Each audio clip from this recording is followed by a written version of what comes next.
Just one of the many great moments of Ken Griffey Jr.'s career, which comes to an end today. So, Bill Kruger, your Northwest Ford Store's keys to the game. Something about Junior? Pretty Can simple. we get something? Pretty simple. Love the game. This guy loved it more than any player I ever saw play the game that way for Junior tonight. And win the game with Junior tonight. All right, Ken Griffey Jr. calling it a career here on June 2nd, 23 years to the day after he was drafted by the Mariners. Do you think Junior had an idea that June 2nd meant something in his career? Yeah, I think so. Ken Griffey Jr., we will miss you, but as he said in his statement, he will be around to help out with the Seattle Mariners organization. Look forward to playing some golf with him in the future and just kind of seeing his smile, as you mentioned, Bill. And I think the fans filing in, people know that Ken Griffey Jr. has said goodbye, and I think, word kind of getting out. You see the jersey there, Bill, and I think it's going to be, a special night for the fans tonight. Yeah, there's going to be a hum and a buzz throughout the stadium that their hero is called it quits, but I think there'll be a lot of people that'll remember the good times, the great times of Ken Griffey Jr. I think that's what everybody is kind of focusing on, us included. It was such a joyous ride to have him come back in 09, with the 19 home runs and the massive turnaround you talked about in the clubhouse and on the field. I mean, his legacy, we just go on and on and on about this guy. Yeah, it's intact. It's real. And like I said, he really parked his ego at the door, tried and became a great teammate and a great leader for this team. The Mariners now acknowledging the career of Ken Griffey Jr., the future Hall of Famer. Tom Hutler, PA announcer, now with a special video tribute to Ken Griffey Jr. His 22-year career thrilled fans not only here in Seattle, but throughout the world.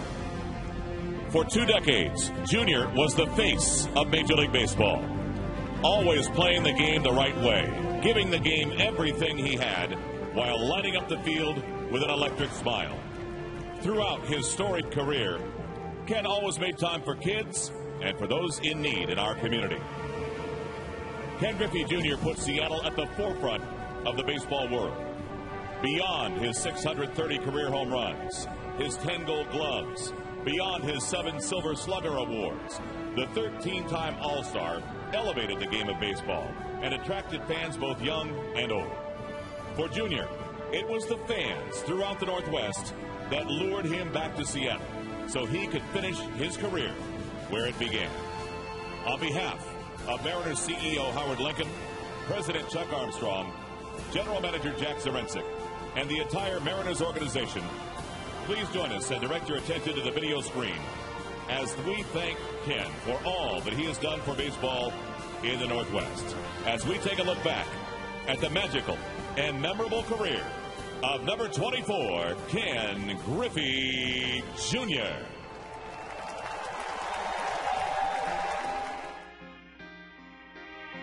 The wind and the pitch on the way to Junior, and it's swung on and belted deep to left field, held to the track, the wall, away. Welcome to Seattle, Ken Griffey Jr. Makes the leap, and does he make the catch? He does!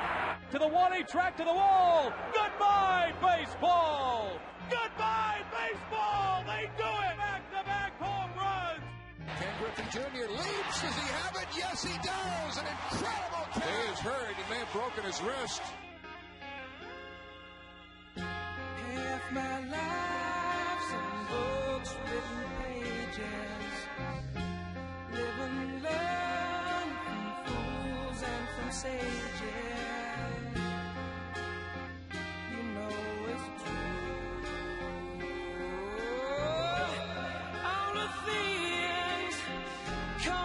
To you, sing with me, sing for the year, sing To the track, the wall makes the catch, splatters into the wall. The wall makes the leap and makes the catch. That goes the kid, reaches up and makes another miraculous catch.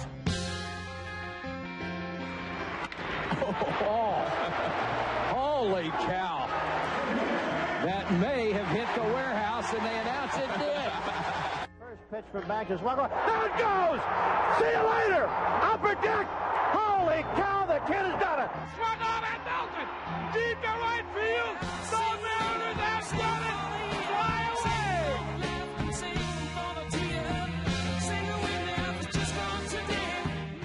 Jr. sends a high fly ball belted. It is grand salami time. Swung on and belted. Deep to right. Jr. has hit number 100. Ken Griffey Jr.'s 200th home run in the big leagues.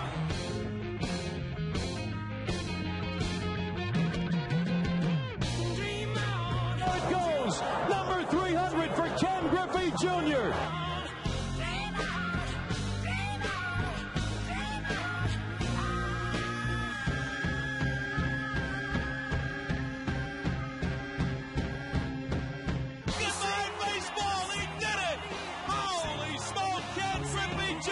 He's at the track. He leads. They make the catch.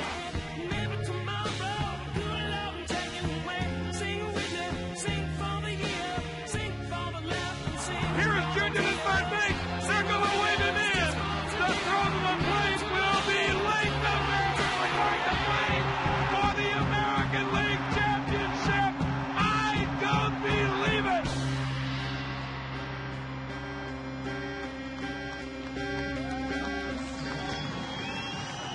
Number 24 calls it a career. 10-time All-Star, 10 Gold Gloves here in Seattle, and about 10,000 smiles. We thank Junior for all he's done for baseball here in Seattle, and a man who's been with them every step of the way from Junior's first breaking in back in '89.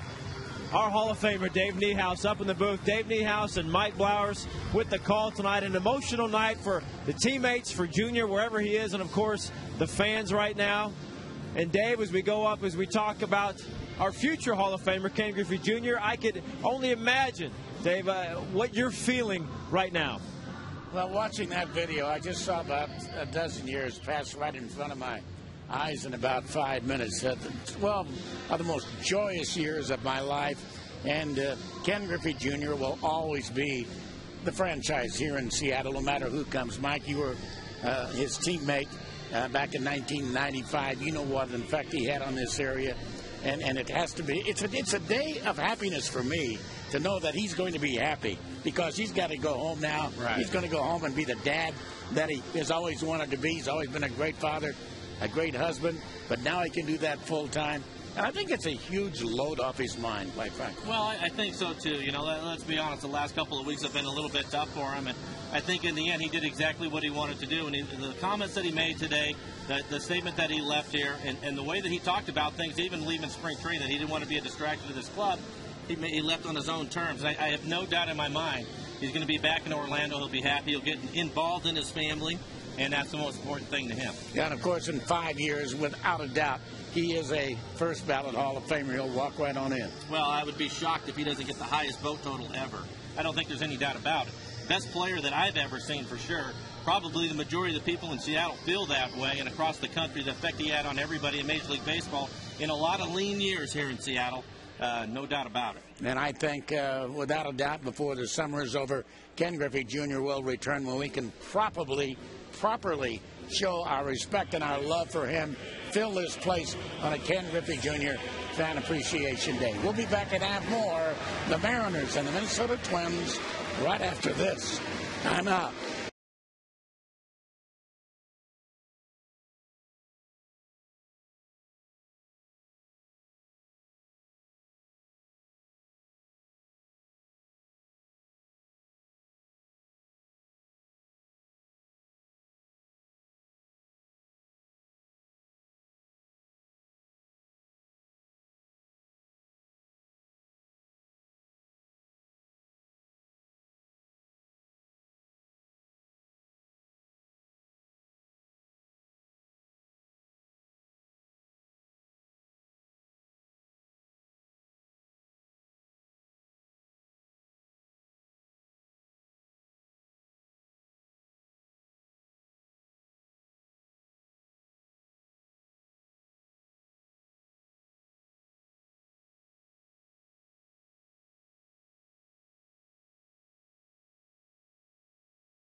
And welcome back. As you can see, number 24 in the skin portion of the infield out there behind second base. We are already underway.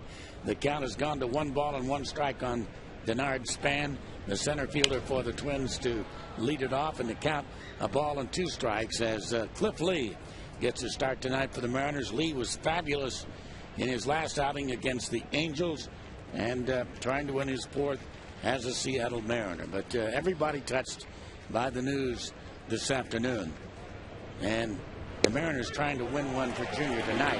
There's strike 3 called on the inside corner. Although the ball is dropped by Rob Johnson, he just picks it up as the hitter was already leaving over toward the dugout.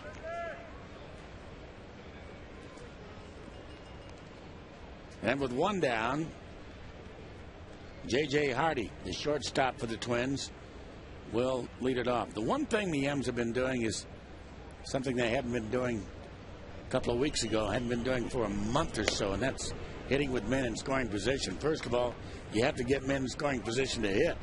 Well, you do, and last night was a nice night for him. 5 for 11 with men in scoring position. And for him tonight offensively, hopefully they'll be able to give Cliff Lee some run support. Cliff has done a nice job pitching for the Mariners. Run support has been an issue for him, but as you look on the flip side of it, with Slowey pitching, he gives up a lot of hits. Just a matter of coming up with a big hit to drive in some runs. That's right at the knees, and the man calling balls and strikes is Mark Wegner here this evening.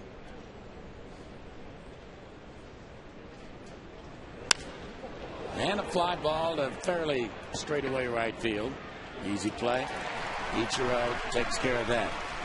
Ichiro and Junior formed a very tight bond, this ball club, when Junior came back last year. And Ichiro may be the most touched, I think, by the events of today as anybody. Well, I think the big thing with Ichiro, he'd spent 8 seasons with the Mariners, and then Junior showed up, and at that point, you know, Ichiro seemed to kind of go into a little bit of a shell, and when Junior showed up, he wouldn't let him get away with it. He just started picking him up and throwing him around the clubhouse and having a lot of fun with him, and I think you're right, Dave. Joe Mauer takes the ball down low. 1 ball and no strikes to count. Mauer last night, oh my gosh, in that 5th inning, with Jason Vargas on the mound, fouled back over the screen, hit a ball as hard as a man can hit a ball, and Vargas was very fortunate to catch it, and that was a turning point in the ball game right there. No, I would agree with that, and I think the thing that's amazing about it is a lot of guys would be startled and not what to do. He turned around right away and wanted to make a play to first. 1-2 on Mauer.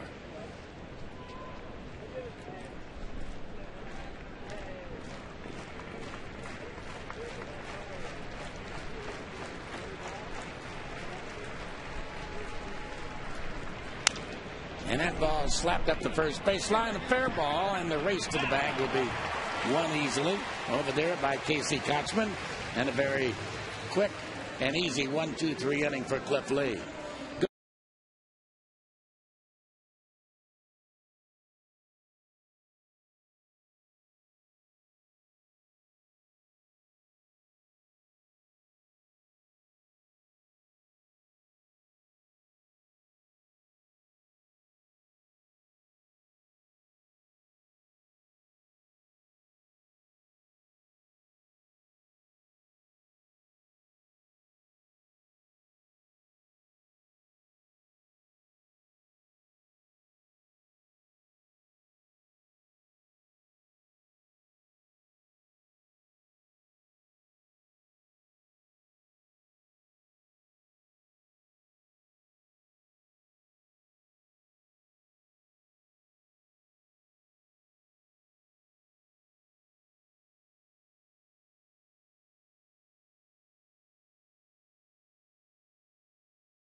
double, then comes home against Eric King of the Chicago White Sox, and on the first pitch goes deep into the bleachers in left field for his first home run of what will turn out to be 630 home runs as a 19-year-old kid. Absolutely an unbelievable start to a Hall of Fame career, Mike. Yeah, it was a lot of fun to watch, and he came to town actually shortly after that with the Yankees and was out watching him take an early batting practice. He just knew. You knew he was special even then. Absolutely. So here is Ichiro now to lead it off against Kevin Sloy. A record of 6-3.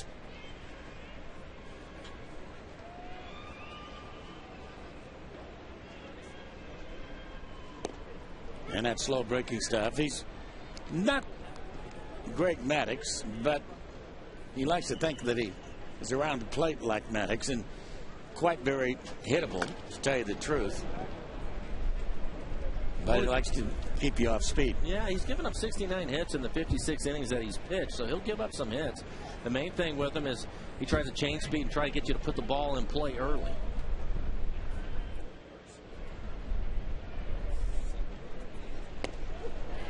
Fastball right down the middle. So one away.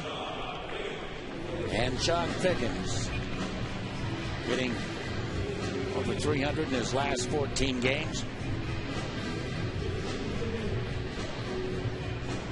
Gone from 182 to 217 in his last 14 games.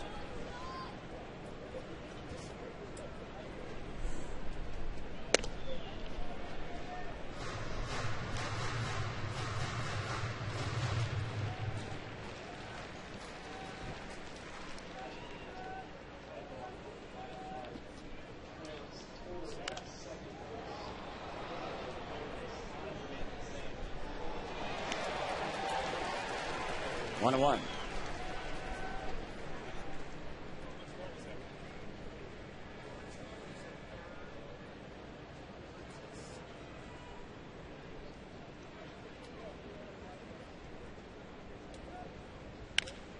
And a high pop-up. Denard Span will take care of that.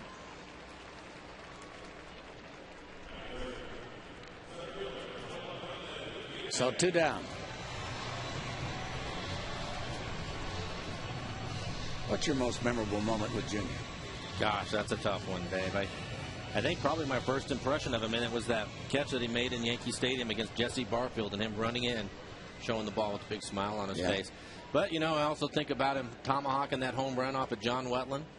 You know, him sliding into home in the division series in 95. There's so many. The unbelievable catch, crashing into the wall and breaking his wrist. Yeah, that one at Kingdom, another one in Detroit.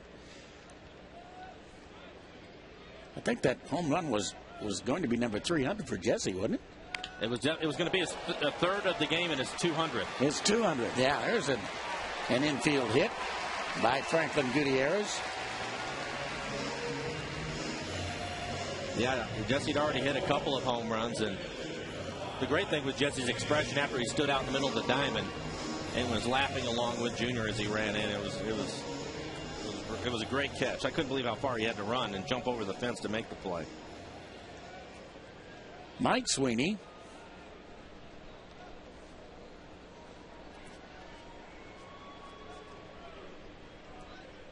Sweeney certainly has lost a huge friend with Junior retiring in the clubhouse. On 1 to count. Sweeney's going to have to take a lot of charge of that clubhouse now, I think. He's a senior member down there, and he'll be good at it.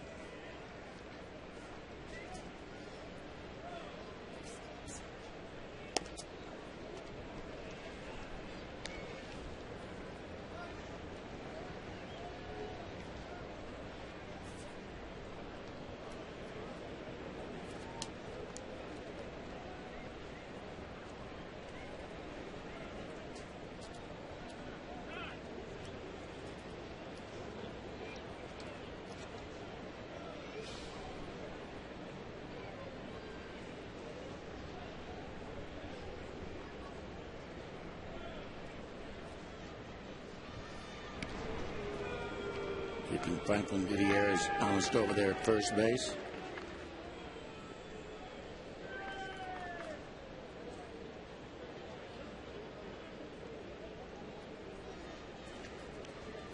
Slowly makes his home in Pittsburgh.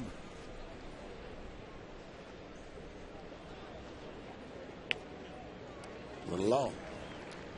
2-1 on Mike Sweeney.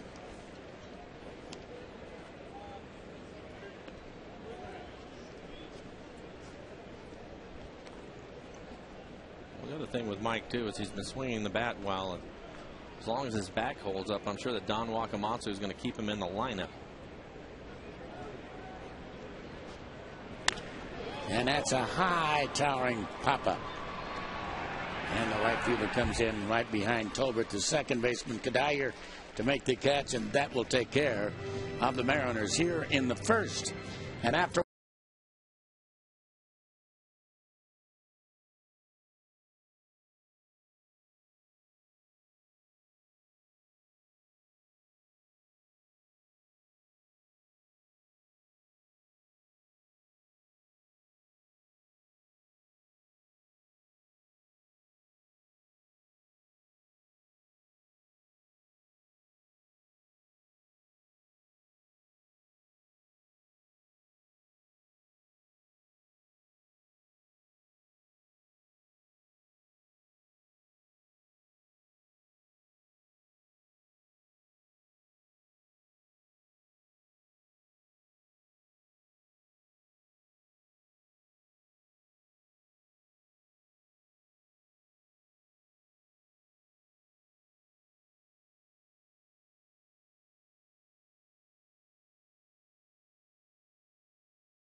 dropping one over the left center field fence against Kirk McCaskill, and then here comes his son right behind him.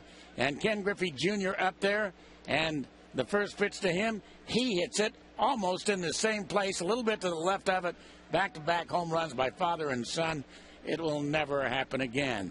Here, no score. The count 1 ball and no strikes on Justin Morneau. And now the count, a ball and a strike. And nice to be joined by the president of the Seattle Mariners, Chuck Armstrong, and I know it's been a very emotional day for Chuck because of his relationship with Junior. Tell us what transpired today, how this all came down. Well, about 3 o'clock, I got a call from Brian Goldberg, Ken's agent, and of course I've been talking to Ken. I talk to him every day, and it's not about retirement, just about things that go on in his life.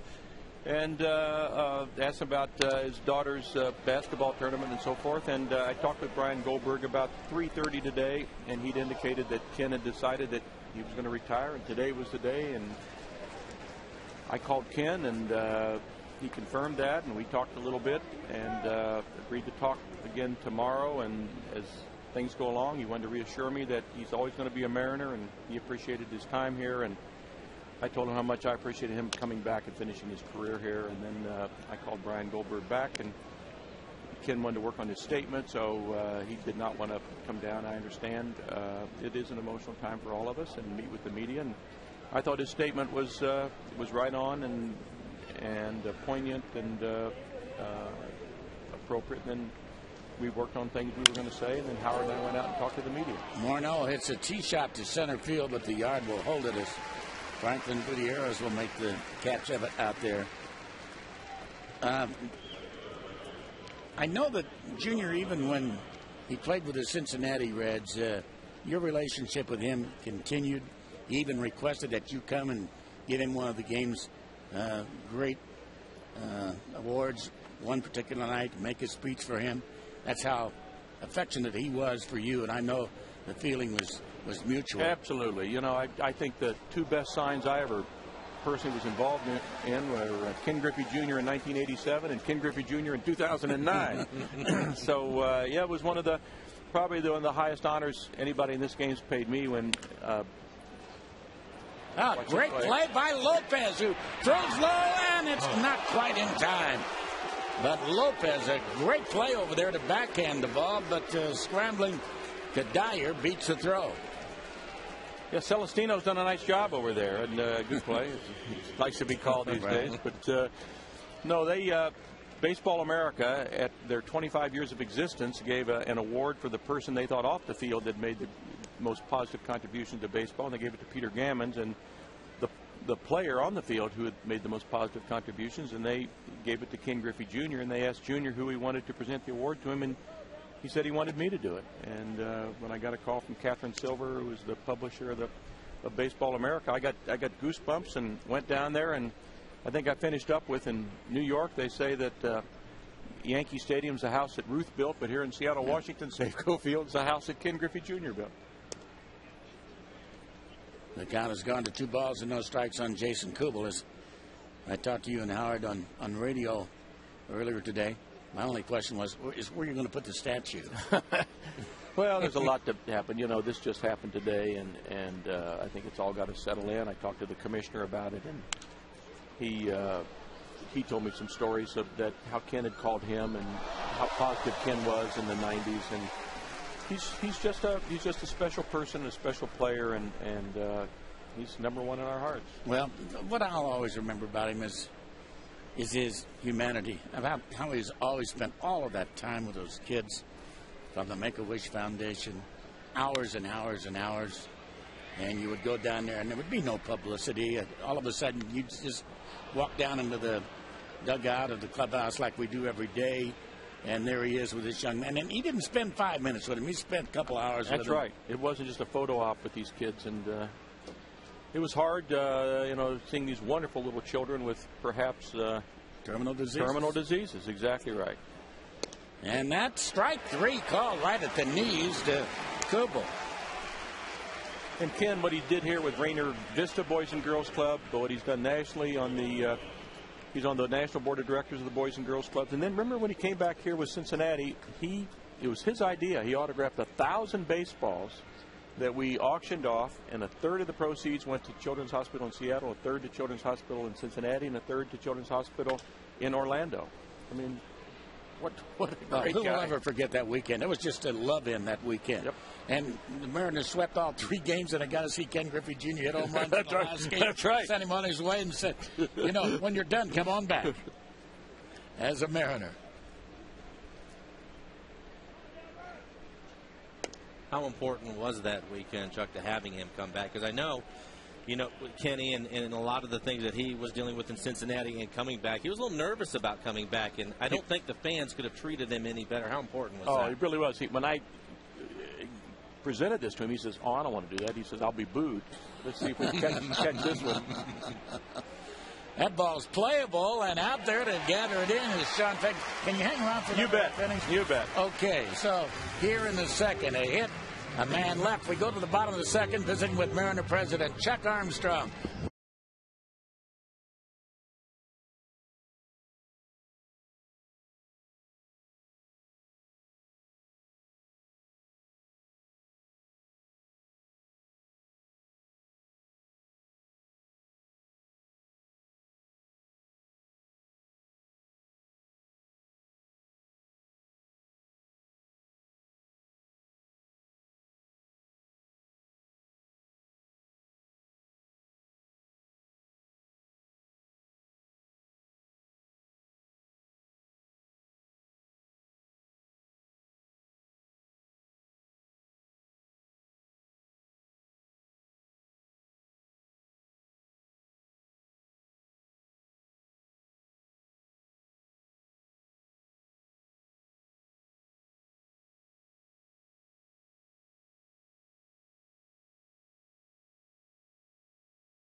4-game series. No score as we move into the bottom half of the second inning. Milton Bradley is going to lead it off for the Mariners, visiting with Mariner President Chuck Armstrong on the day that number 24 decided to retire.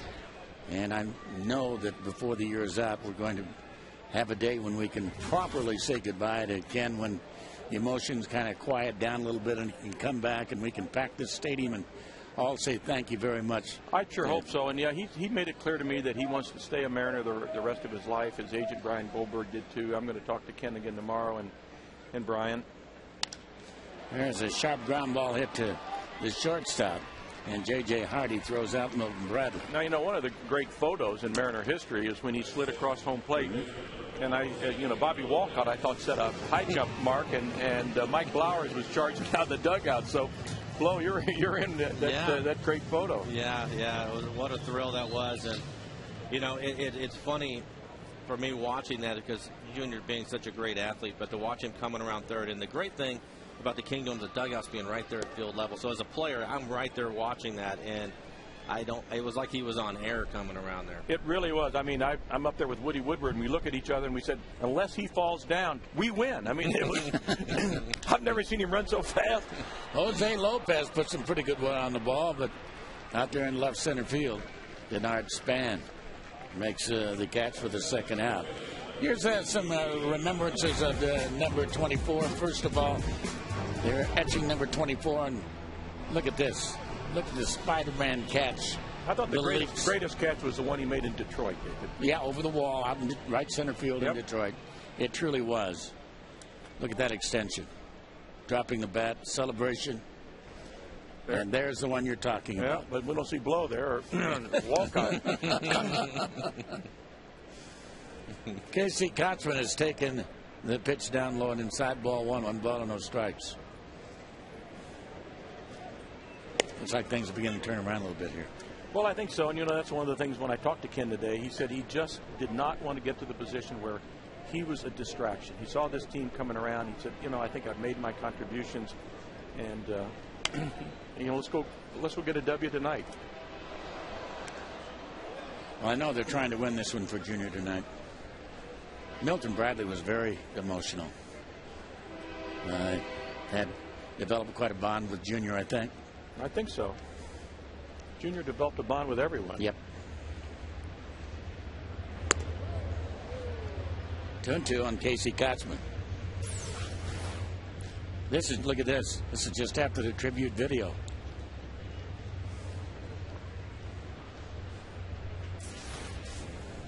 Well, I kind of teared up a little bit today myself. You're not human if you didn't. Right. Little broken bat fister right to the second baseman, Tolbert, and that will be that. Chuck, thank you so much. Thank you, David. Thank you, Michael. Good to see you. I want to hear some happy totals tonight. Absolutely.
This is in 1993 when he tied the Major League record of 8 home runs in 8 consecutive games.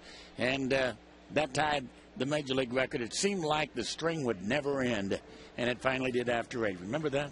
I do remember that. Teammate of his at that time, and it was a lot of fun to watch. The thing I remember the most was him walking in. I think it was on the 9th day he came in the clubhouse, and Jay would ask him every day, "You're going to do it again today? You're going to do it again today?" And he said, "I don't feel right today. I don't feel it in my swing." And he was right. But he almost hit it out. Remember, he ended up in the corner up there in the King Dome and just missed hitting 9 in a row. There's a strike on the outside corner. Strike 2 to Matt Tolbert, the switch-hitting second baseman, just called up. Alexi Casilla put on the DL yesterday. And Tolbert sends a line drive. That's backhanded at first base by Kochman.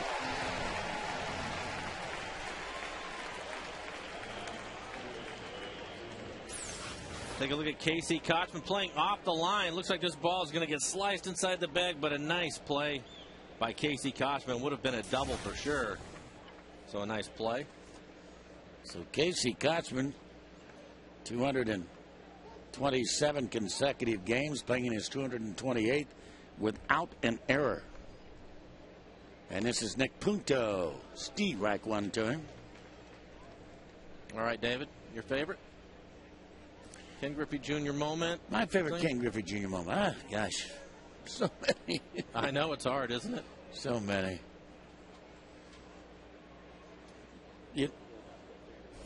Yeah, this is not a trivia. It's a trivia question for you fans. We'd like you to vote of these 3, swing and a miss, of these 3 particular things, the 8 straight games, a home run in his Kingdom debut, or the father and son back-to-back home runs. Which was your favorite of those 3? You can text A, B, or C to 95323 and see what you think. Of those 3, I would probably say the 8 straight. I would too. Nick Punto is down on strikes.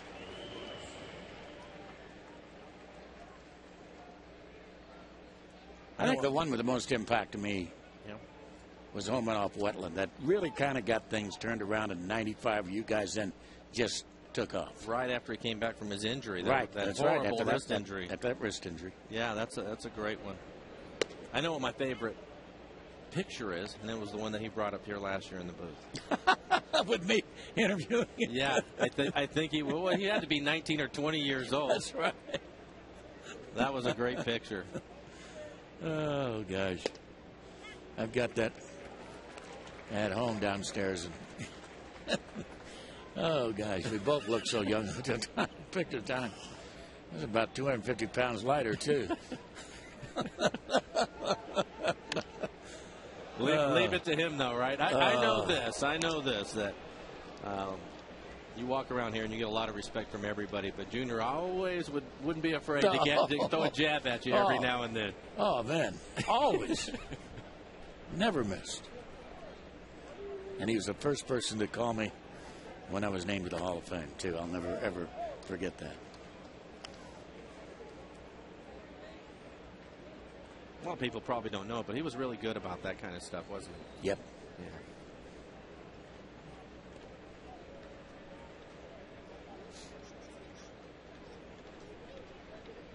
Breaking ball just missed inside. To Denard Span. Matters if they can win this ball game, can get back to the 500 mark at home. And that curveball, see ya, strike 3 called right at the knees. So Cliff Lee right back on his game as usual. No scores. We go to the bottom of the 3rd.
Well, the roof is open here. A cool night, 58 degrees at game time here this evening.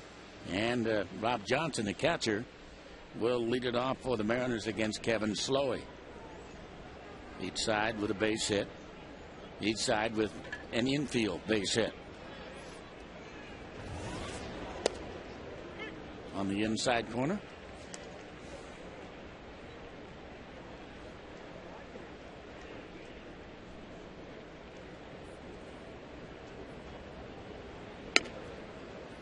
High fastball.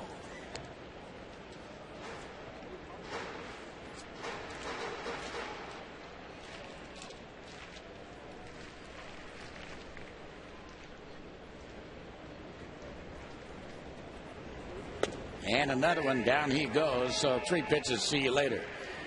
Speaking of Mr. Barfield, you were in a Yankee uniform when this catch was made, I believe. Were you Yes, not? I was. Yes, I was. Here it is. Look at this. Look at the smile on his face as he brings it back in. Here's a Spider-Man catch at the Kingdom, the one in which he broke his wrist.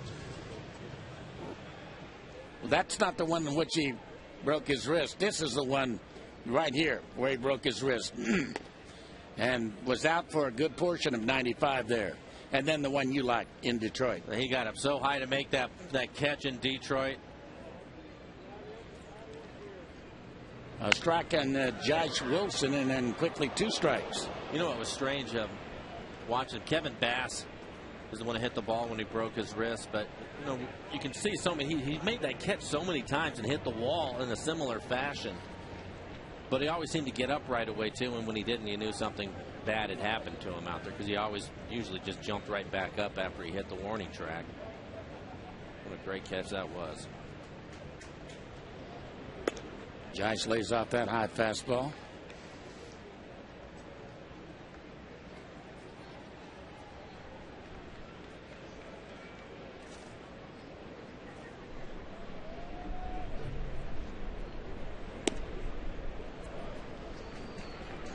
Two and two.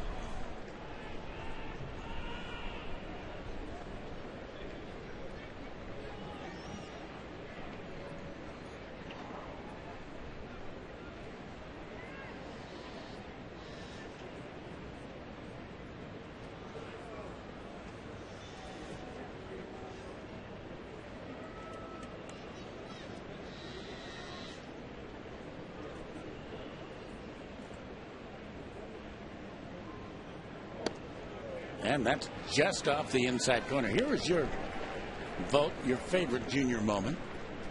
And that kind of tugged at your heartstrings, didn't it? Father-son back-to-back. I can understand that. 67% of you like that the best. That's a towering pop-up. And an easy play out there for Denard Span.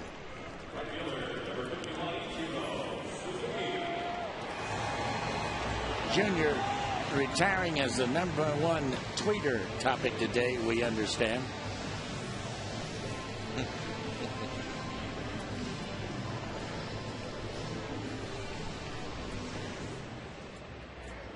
One of the fans posting that picture.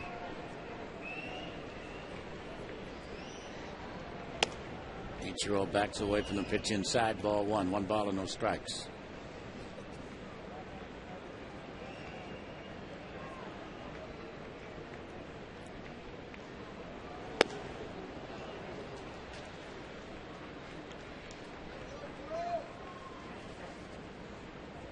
So it looks like he's got that good sinker tonight.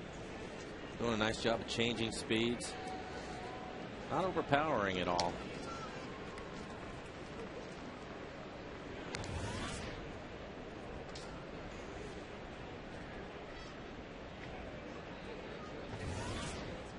Mariners, a lot of fly ball outs for him so far, but just off balance enough to where they haven't been able to drive a ball yet.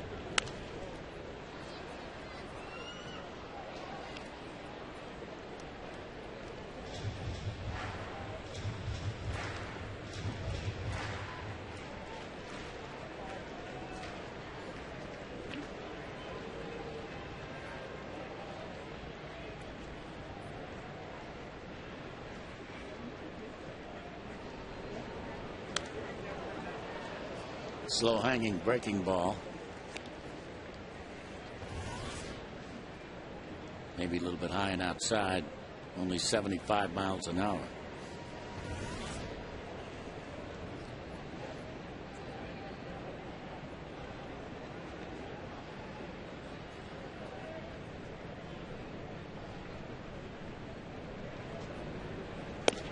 And that's swung on and it's missed, and that will be that, as Ichiro has fanned twice here in his first 2 at-bats. And as we go to the 4th inning, we got a pitcher's duel starting.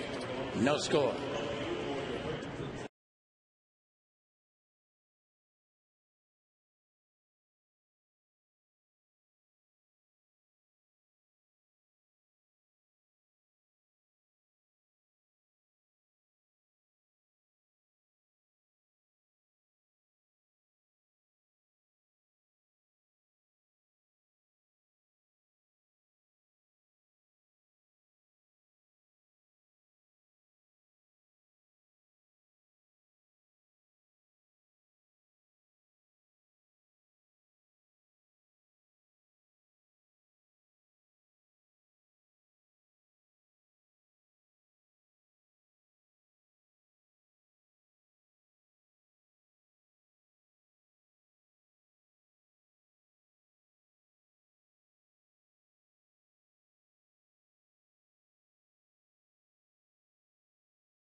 Dave Sims joining in with Mike Blowers. First pitch from Cliff Lee, ball 1. And Jim Joyce, after that game, came out and said, I kicked the call. Most important call of my career, and cost that kid a perfect game. Well, it did. It definitely cost him that, but I'm not surprised as we see a ground ball go out to Josh Wilson at shortstop.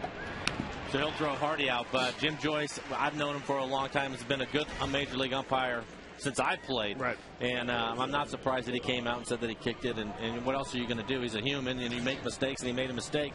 Critical time for Galarraga and the Tigers, and it's too bad. And that would have been 3 perfectos that we'd seen this year. And I'm watching over in the radio booth as it's happening, and I said, oh, my God, how do you miss that call? And it's one of those things. And I'm sure we're going to hear a lot more calls about replay. Yeah, I'm sure that we will, too. Yeah. But I hope that's not the case. I like Jim Leland's comments after the game.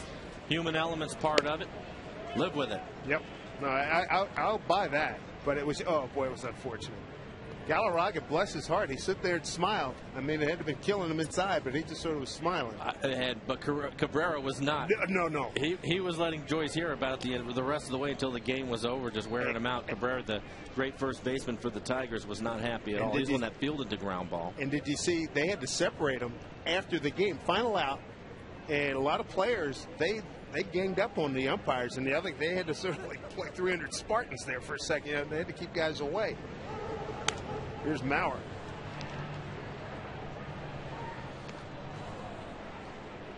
Here's Jim Joyce. This is after the game. Gerald Laird, the catcher. It looks like Jim Wolf on the left. Jim Leland, Gene Lamont. That's a bad day for Jim Joyce. He is a good umpire. Yes. Leland acknowledged that after the game. So now that, and just the other day, we were talking about Milt Pappas losing a no-no when Bruce Fleming called a ball on a guy, ball 4, this is years ago. And to this day, Milt's still angry. And there's the throw, the tie. Oh, my goodness. And that safe call gave him an infield hit. Then he retired the next guy. Sure did. Here's Mauer going opposite field on a 1-2 pitch. Just the third base runner thus far. 2 for the Twins and 1 for the Mariners. Well, certainly it's a different feel in the ballpark tonight with Ken Griffey Jr. hanging it up. I was coming out of the Twins clubhouse. Talked to a bunch of the guys over there, and I'm walking back, and as I'm making my way out of the third base dugout, I see this huge, just a huge circle, 5, 6, maybe 10 deep first base coach's box. I was wondering what the heck is going on. There's Morneau. Boy, did he take a hammer on a 3-0 pitch last night and hit it out. And that's when I found that. And you know, in one regard, I was surprised. I wouldn't say shocked, but in one regard, I thought I was surprised. And then the second thought is, geez, I wanted to say goodbye to the guy. Hammered again. Oh, my goodness. Down the line. That's extra bases. Kochman never had a chance on that one. Mauer going to be held at third. Mauer Morneau in safely with a double because he hit the ball hard enough or what? Wow. Look at this.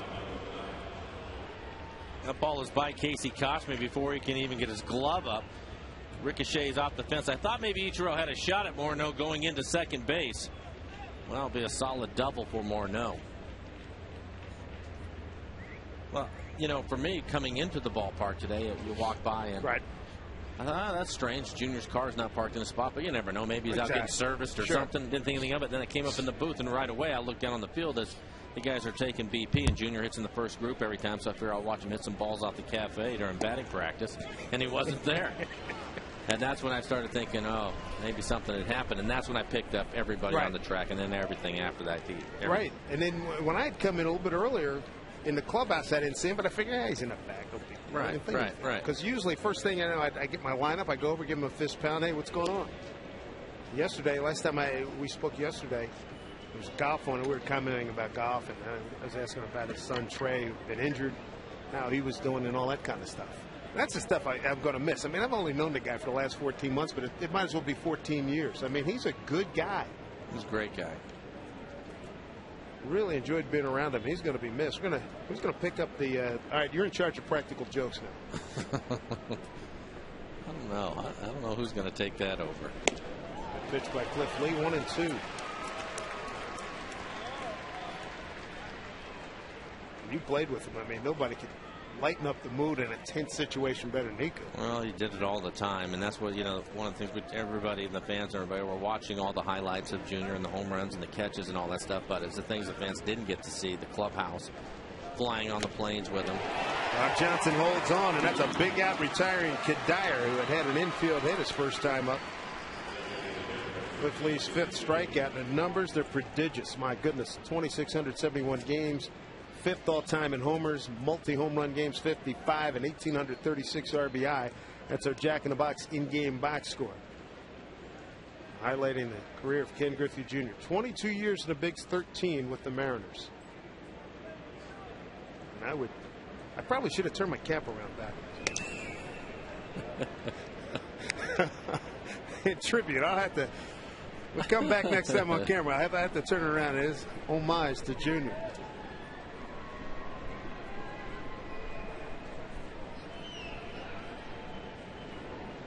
The dangerous Jason Kubel.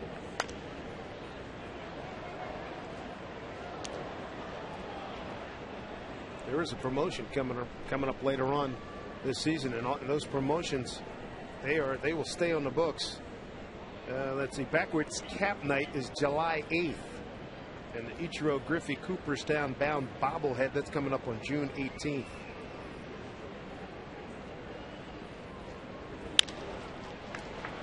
Begins, surrounds it, and throws out Kubel. So that threat dies there. Well done by Cliff Lee. Game remains scoreless as we head to the home 4th.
is that my teammates can focus on baseball and win a championship for themselves.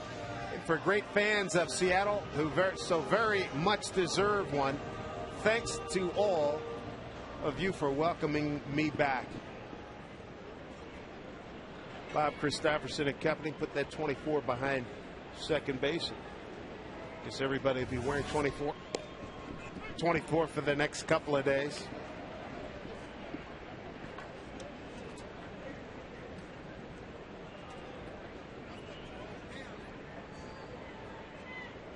Sean Figgin swinging a hot bat of late. Here's a fly ball left field. Gilman Young making the grab. One out here in the fourth inning. And Mr. Slowey. This is his 11th start, 6-3 record, 4.15 ERA. Good command. I think what, 91, 92 tops. Tops. Yeah, he's going to be 89, 90 in that area. Try to sink the ball, change speeds. Here's Goody, got an infield hit last time up. Franklin 1 for 4 last evening. First game of the series went 2 for 4.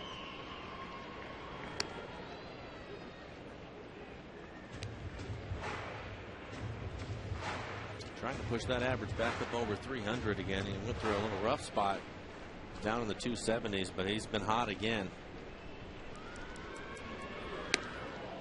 Only 2 strikes as we get never say die effort by the sun breaking through a couple of clouds here. Folks in the upper deck. Right field, center field getting some sun. A welcome sight. Talked to some people in Texas. Y'all come on down here. It's about 98 at 6 o'clock in the morning. Hotel still has air conditioning, right? You're good. You're covered. Are you going to play some golf? Going to make an attempt. Put it this way, that's the plan right now. I might jettison that plan if that heat goes up any higher. Cody's staying alive. I can make a suggestion. Start hydrating now. Yeah, no lie. That's the truth. I got caught once last year where I didn't in Kansas City. Paid for it. Yeah.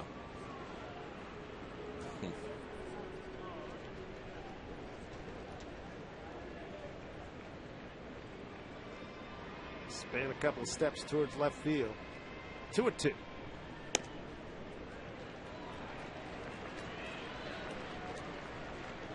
Three strikeouts, no walks. Kevin Slowey. 14 on the season, 56 in the third, entering tonight.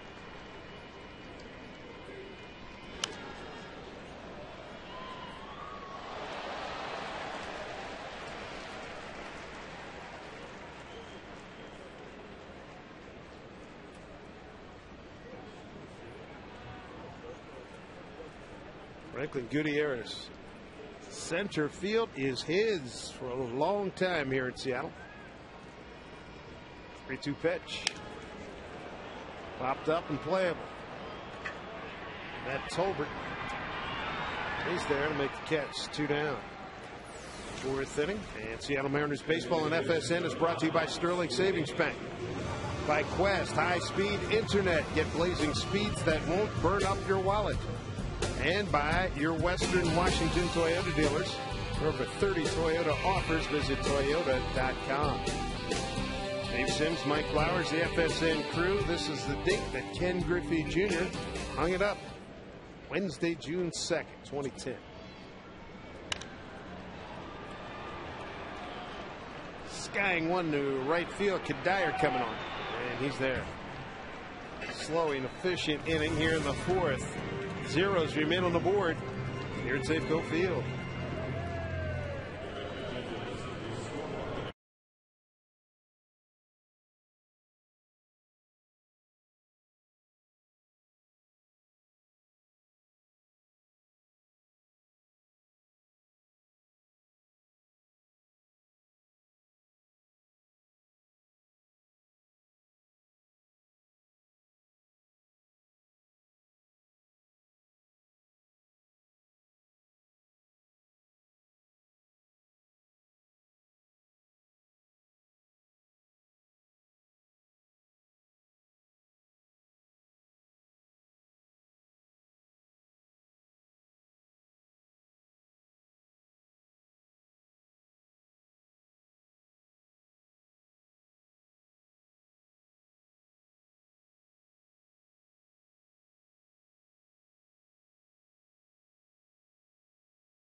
against the Texas Rangers.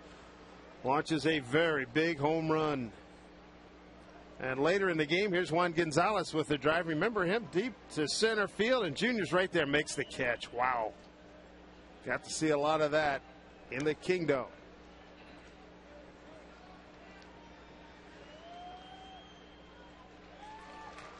Back to live action. Dillman Young flying out to center field. General Manager Jack Zduriencik joins us right now. And Jack, this is not what you expected when you woke up today. Walk us through the timeline on what happened. Well, we had typical day, I guess. What do you say? I mean, you have a typical day, and somewhere around 3 o'clock, Chuck came over and said he was having some conversation with Brian Goldberg, the agent. And, he said, I've got another call into him. He said, I'll be right back over. So 15 minutes later, he came over and he said, Junior has decided to retire, that he felt that this was the time for him to do this, and that, he had a lot of nice things to say about a lot of things going on. But, he made his decision, and, here we are. And as the general manager, now obviously you have to make another move past this, but where does that put the guys right now that Junior is not going to be part of this club? Yeah, I think there's some disappointment. I think a lot of players are so close to him. Probably everybody was. We all were. I mean, Junior, what can you say? I mean, the guy is what he is. I mean, the guy was a special player, a special person, great family man. I have great respect for him as a person as well as a player, and I love his family. Melissa's tremendous. The kids are great. But every player gets to a point in their career when they have to make a decision, and he's made his. Tolbert back up the middle for a base hit. I was at the batting cage talking to a lot of guys, and I saw Milton Bradley. He almost had a blank look on his face. He said, hey, man, I feel empty. And earlier, about the second inning, they had a shot here on TV. He looked, after his first at bat, I believe it was, looked like he was crying. He was very emotional about that. And I would suspect, guys are pros. You've been through this before in your career. When someone leaves, there's a gap. Yep. You still have to maintain your professional approach and realize that we've got a game to play because this is what you're getting paid to do. And tonight I think when guys drive home, when they're in the locker room next few days or so, it'll kind of settle in on exactly what happened. Here's a question. So you're going to go pitcher or you're going to go hitter now in terms of filling that 25th spot? Yeah, we're talking about it right now. I know what I'm going to do, but we want to wait till the game's over. We've had a few discussions today, and, we could probably use another arm in the pen. I think we're leaning to go in that direction, let me put it that way. Jack, I know when you, as we take a look at the steal, nice throw. Rob Johnson throws out his fourth would-be stealer. He's 4 out of 16 on the season, 2 outs. Obviously, everybody that's been around this organization, and for myself, having played here a long time ago, didn't take very long to figure out what an impact he was here. I've said it so many different times. I've been around the game a long time, and I've been with several organizations, and Ken Griffey sticks his head out of a dugout, and there's a standing ovation. It was like there would be so many times I would say to my wife, we'd be sitting up in the suite there, and I'd be saying, "Can you believe? I mean, this is the impact that he had in his community is phenomenal. It's a tribute to him as a player, as a person, And Ken's done an awful lot for a lot of people. People, sometimes people may get a little perturbed if he doesn't sign an autograph here or there. But I don't think they realize what he does behind the scenes for a lot of charities, for a lot of friends. He was a great teammate. We're going to miss him. 3-1 to Punto, and Nick is aboard. We don't see that very often, do we? No, not with Cliff Lee on the mound. Well, I think we all understand that it's probably been a real emotional day for Kenny, but I suspect that you would like to talk to him in the next few days when the time is right. Right. And I did place a call to him after all of this was, had taken place, and I'm sure he's getting inundated because, it is sad, and, you have such respect for the guy as a human being for what he's meant to the game of baseball. All of us, have been touched by this individual in one way or another, either by his performances on the field, by the funny jokes, and he's in spring training, he got on me a lot of times about my yellow jacket and stuff like that. He had a way with people, and Hey, we're going to miss him. We're going to miss him an awful lot. Any chance he's going to be doing anything with you guys in the front office? We'll see. I think right now, when a guy has made a decision like this, you kind of let things settle for a while before any kind of decisions are made. That's probably the best for everybody. Jack, can you stick around another half inning? Oh, yeah, I'd love to. All right, Jack Zduriencik joining us in the booth. Milton Bradley making that catch. No score.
House, it's Money Tree, inc.com.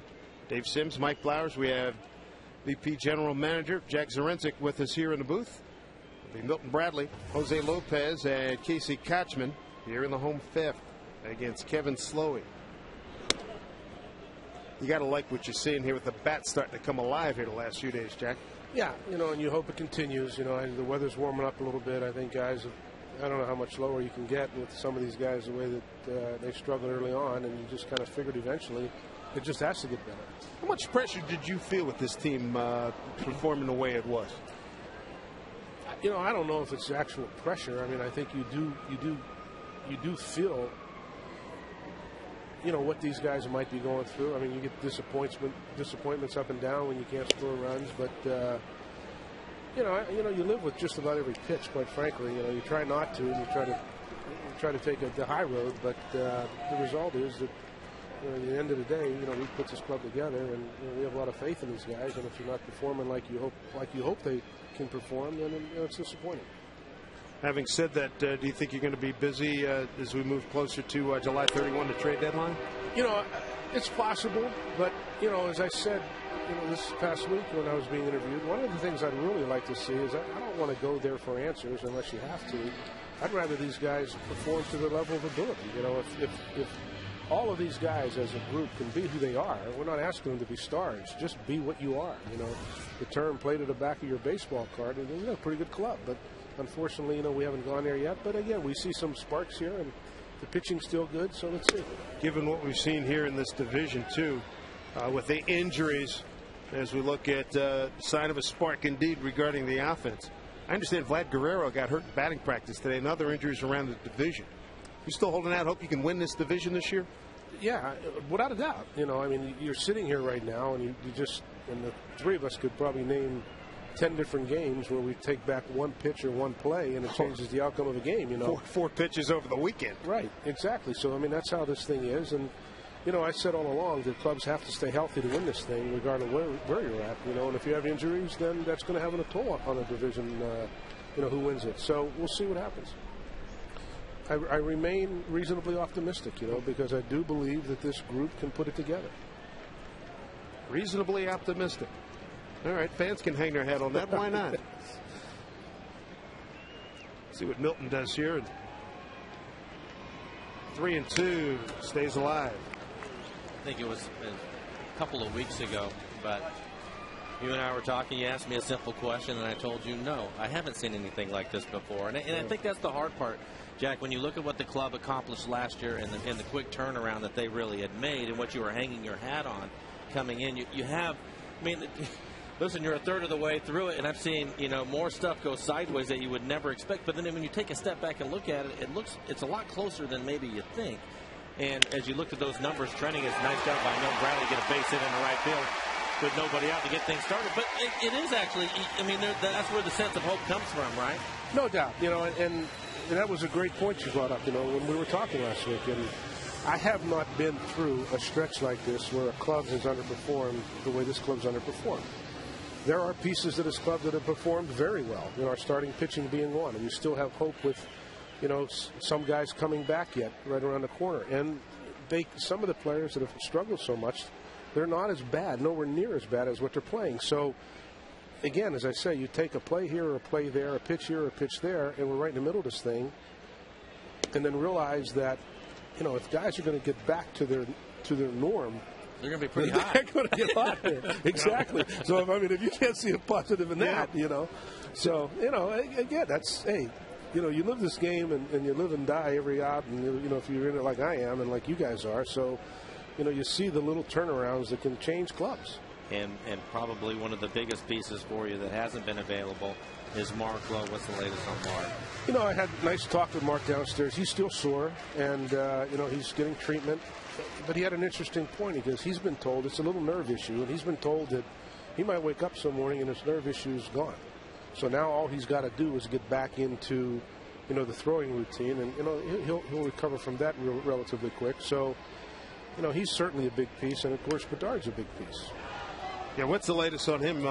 Here we are, June 2nd, and the best case scenario, you think you might have had him back in mid-May. Yeah. Now what are we looking at? Well, I think originally we didn't think we were going to get him back till about the middle of July, but then things were so positive during the early part of May, we're like, wait, this guy might be back. Now, he's had a setback, which happens, but I talked to him today in the locker room. He was excited. He's doing his first pen again on... Runner goes. Mauer's throw, not in time. Stolen base, Milton Bradley, his second of the season. And the Mariners have a man in scoring position and a 3-1 count to Jose Lopez. And here's a great scenario. If we get a base hit here and get this guy over, we weren't doing this a month ago. Right. So here you have him on second base, nobody out. Let's see what happens. Well, and that's the reason why we're showing the numbers the way they've been trending up, and Lopez has been a big part of that. Jose obviously off to a slow start, but he's swinging the bat much better now. Saw Jose before the game walking up in the tunnel. I said, got another home run for us? He says, it's June. It's June. I said, yeah, and it's hot in Texas. He says, I like that.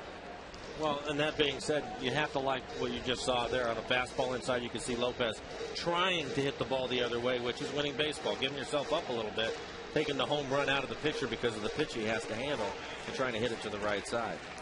No doubt. And the one thing is you have right now is they've been, I think, the low of lows we've seen. At least I hope so. Yeah, but I'm with you on that one. Jeez. Yeah, so, when you say, you optimistic? Yeah, I am. I'm optimistic. 3-2 to Jose Lopez. Milton Bradley at second, nobody out. Lopez, fly ball left field. Dillman Young camps under it, makes the catch. Jack, good to see you as always. It's been my pleasure. Thank you for having me on. Okay, guys. Thanks for your time. Again. All the best. We'll talk to you. Thank you. Jack Zduriencik, general manager of the Mariners. One out here in the fifth inning. With Milton Bradley on board at second base with a base hit. And that was a good bat by Milton. 9 pitches. And a stolen base in second. And now here's Casey Kotchman.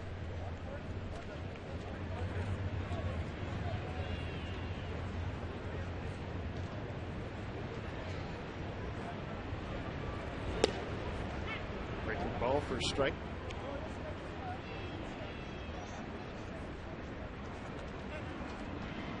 Jack very upbeat. If he's not going to be, who is, Dave? Amen, brother.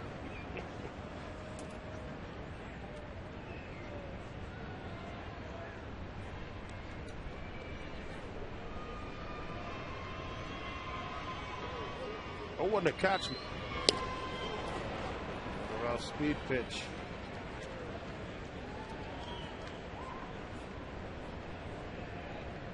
Twins threatening the fourth. They had second and third and one out. Cliff Lee shut the door. Now the Mariners trying to get something going here with one out and Bradley at second.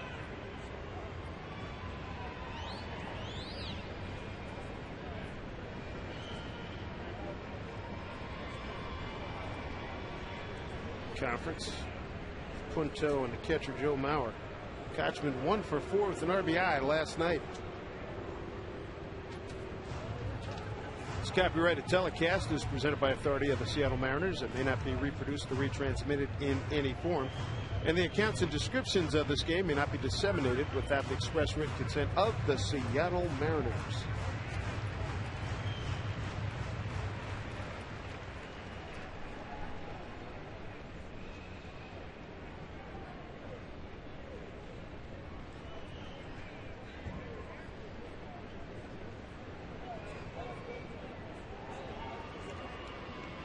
Two to Kochman. Bradley takes off. Got a heck of a jump, and he's in safely. Boy, did he get a jump. He stole that on the infielders. The middle infielders were not keeping him close at all, not even paying attention to him, and Milton, knowing that, took off.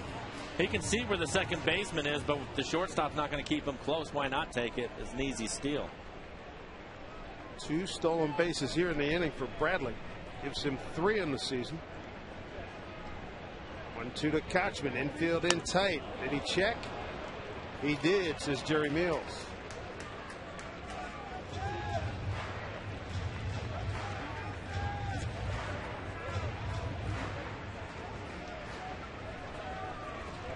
Live ball base hit's going to get the job done here. 2 balls, 2 strikes to Kochman.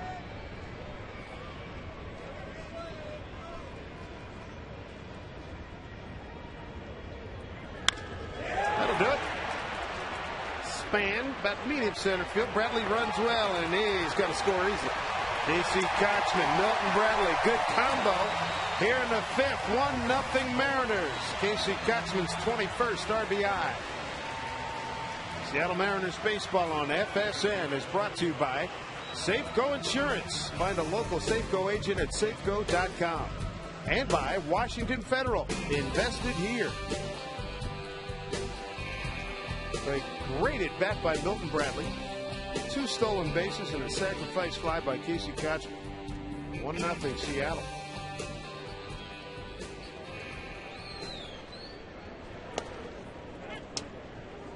Bob Johnson, the hitter, struck out on 3 pitches. His first time up.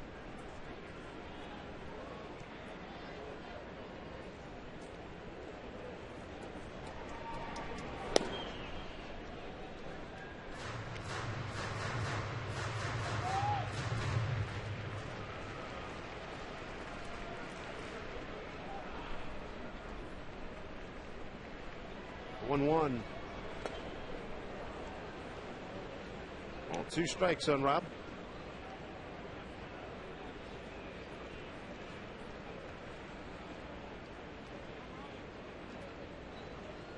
Rob looking to break an 0 for 8.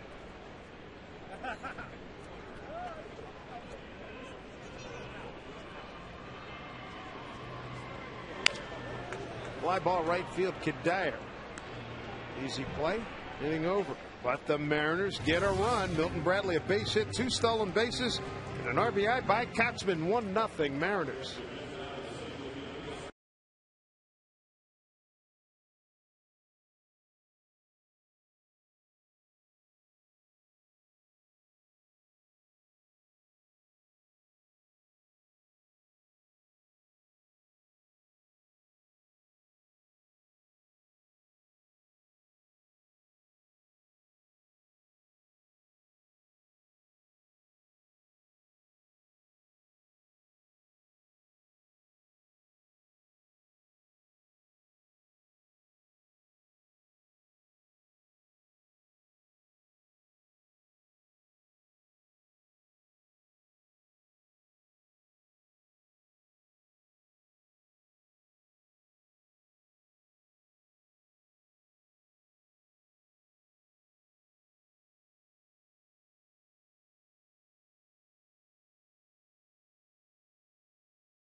That nice was job with it. Fabulous. J.J. Hardy, Joe Mauer, and Justin Morneau. 6th inning here against Cliff Lee. Cliff down with a 1-0 lead. That RBI by Kochman is 21st. He's second on the ball club. Franklin Gutierrez, who has 25.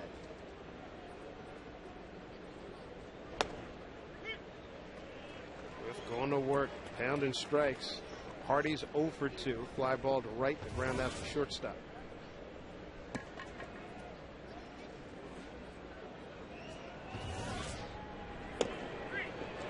J.J. Hardy is dismissed. 6 strikeout for Cliff Lee. So, fans, we invite you to text in your thoughts about Ken Griffey Jr. 95323 is the number, and you'll get to see, if you're selected, we'll get to see those texts at the bottom of the screen a little bit later on in the ballgame. Here's Joe Mauer.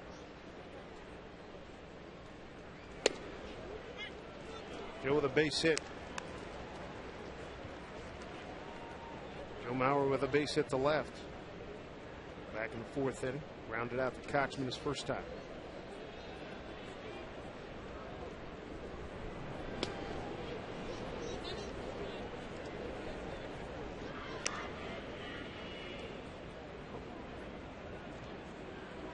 Got the responses to our requests for your texts running on the screen right now.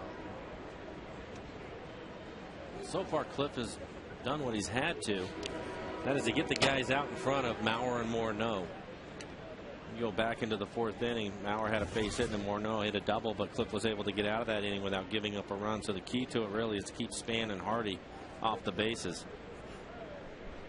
Span 0 for 3, Hardy 0 for 3.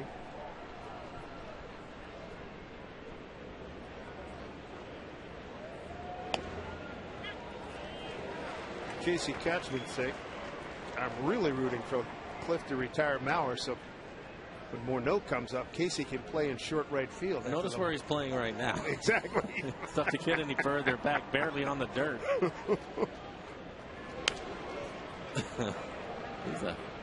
He'd be a pretty good hockey goalie. Isn't that the truth? Yeah. Man. Started him off with 3 fastballs and then a breaking ball on the last pitch at 84 miles an hour.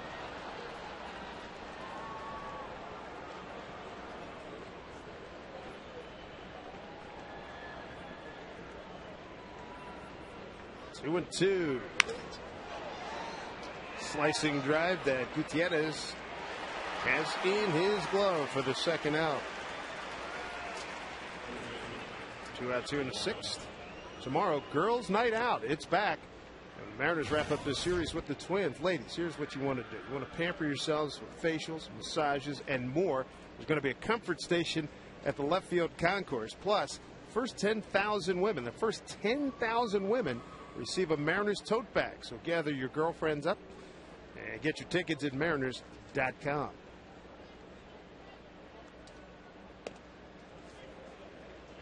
Justin Morneau looks at a strike.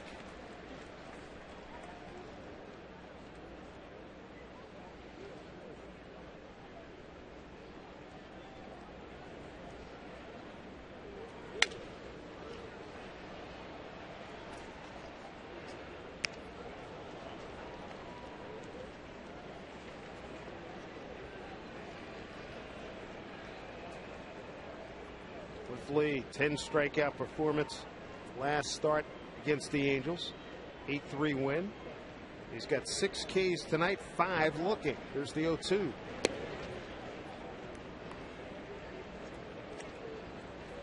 All in 2 strikes.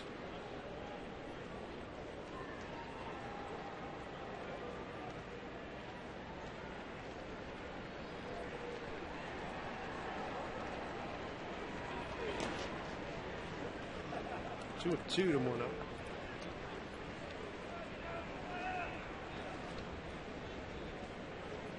It's hitting leader, batting average leader in the American League. Starting tonight at 374. He's got a base hit. He's at 376.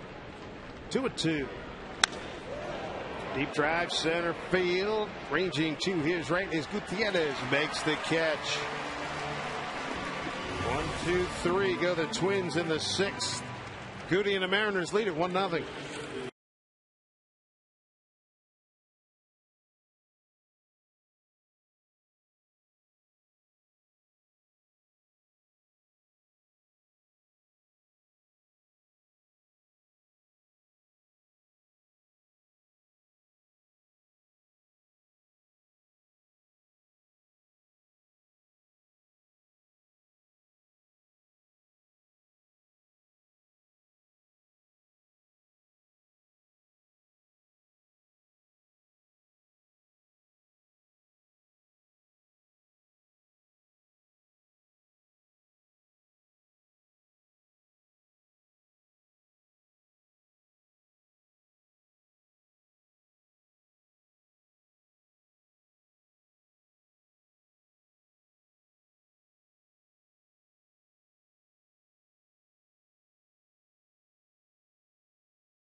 Good stuff, Angie. Thank you.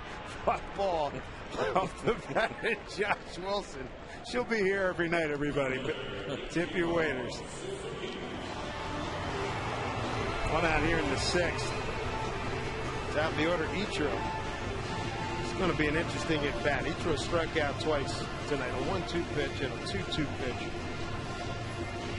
He's did a nice job changing speeds on him, moving the ball up and down on him. Well, we've seen the Mariners hit a lot of fly balls. They just haven't been able to drive the ball off of them, and that's exactly the reason why, Dave, because he's able to change speeds and work ahead in a lot of counts, just off balance enough to where they can hit it in the air. They're just not driving it. Just joining us, 5th inning, Milton Bradley led off a 9-pitch at bat, stole second, stole third, and scored on a 1-out sac fly from Casey Kotchman. Moved into second place in the club with 21 RBIs. Behind Franklin Gutierrez is 25.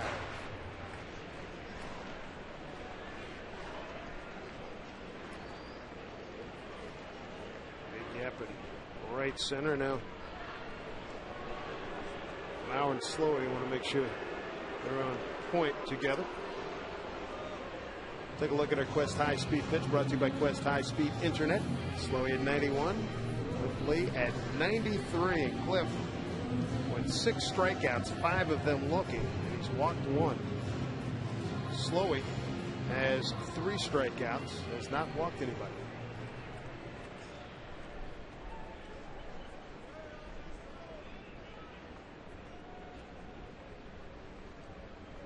There's Cliff. Slowey coming off a win against Texas his last time out. Talked about Vladimir Guerrero suffering an injury. Batting practice. The ball deflected off the cage, came back and hit him above his right eye. He's listed as day-to-day. Tapper back to Slowey and throws out Ichiro.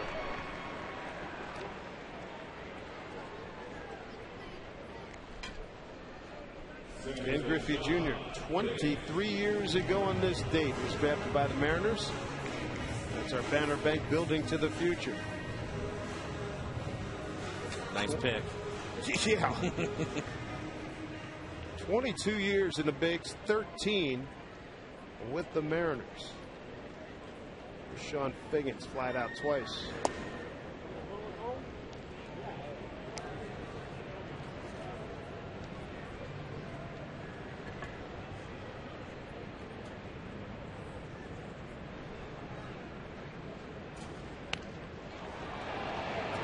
foul. Good idea.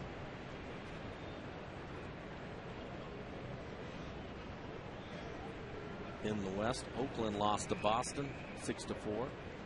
The Angels at Kansas City, they win that game 7-2. And Texas over Chicago in Chicago 9-5. We look at the pitch count for Slowey, 78 pitches. Mariners made him work a little bit last inning.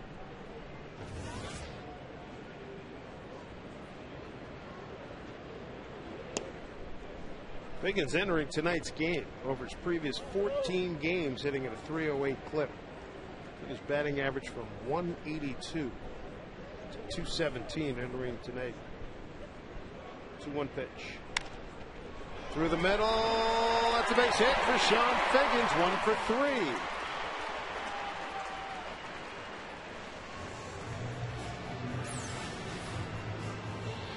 Well, as Dave was mentioning, he's been swinging the bat much better. Hits this ball back up the middle on the ground.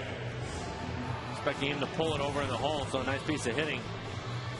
See if he feels as good as Milton Bradley did earlier when Milton stole a base in last inning. Actually, a couple of bases last inning. See if Biggins will take off with 2 outs. Biggins put up good numbers, 11 out of 14 in base stealing. Gutierrez, infield hit, and a pop up to the second baseman.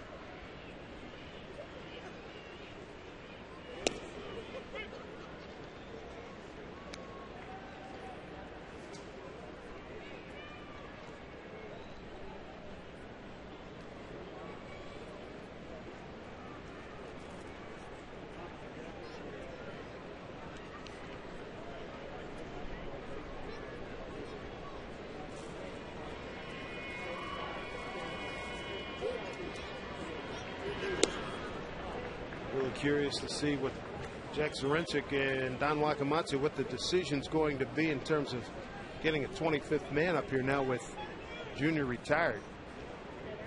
Make a case for a stick. You can make a case for another arm. Yep, 6 guys out in the bullpen.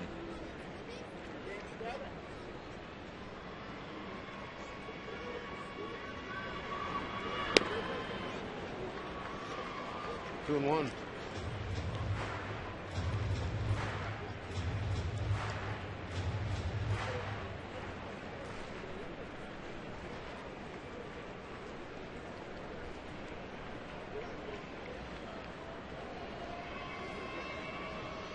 French 6-2 with a 1.93 ERA. Trouble. Ooh, he just got back in. Had him leaning big time. Well, he almost had a walking lead, taking an extra step towards second and had to hustle to get back in. You can see him start to move towards second.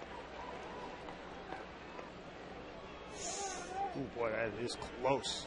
Look at this. Went to the backside. Whoa. Yeah. Every now and then. Catch your break. 2-1. 3-1 to Gutierrez. Luke French putting up good numbers. 6-2, a 1.93 ERA at Tacoma in 11 starts.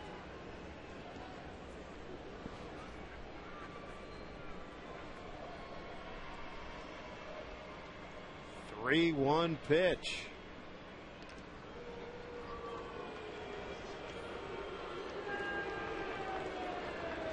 Look at some of the power guys down at Tacoma. Mike Karp, 9 home runs. Greg Holman with 9.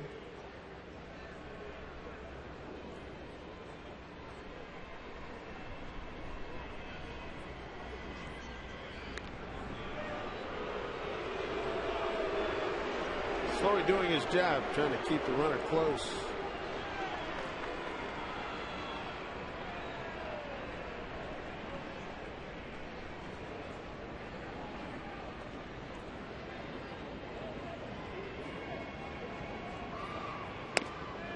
Strike 2.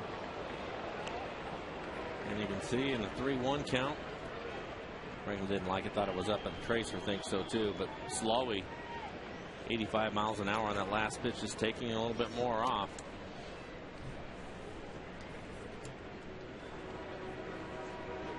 Now Figgins will run from first.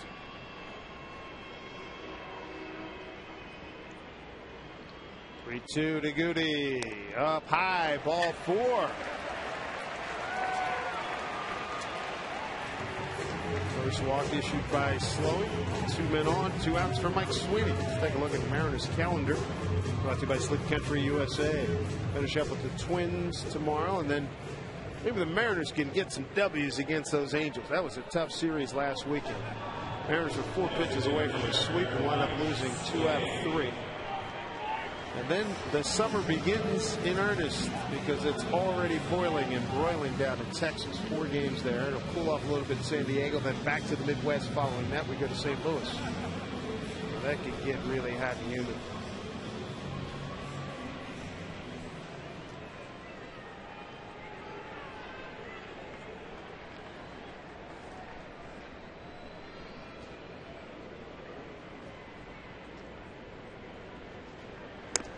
High to Mike Sweeney.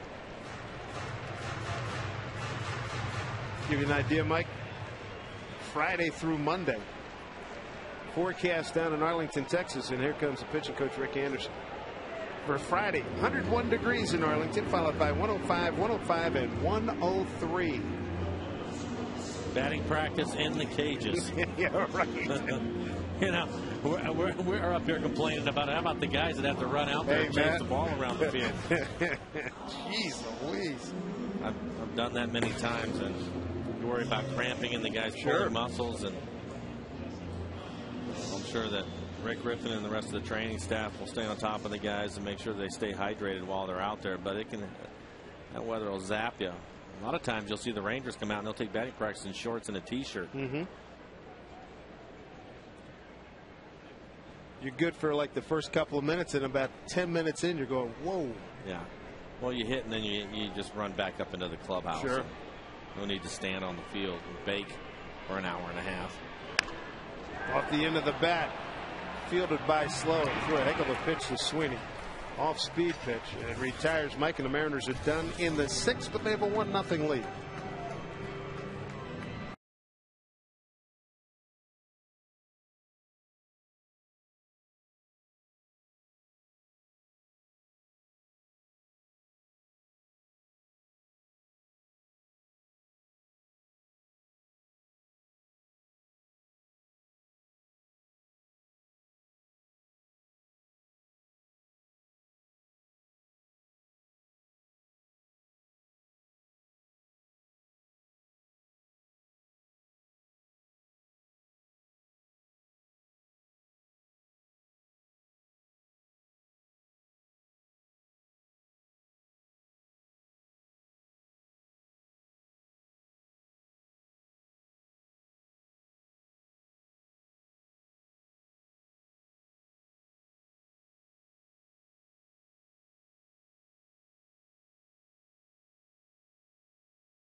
'97.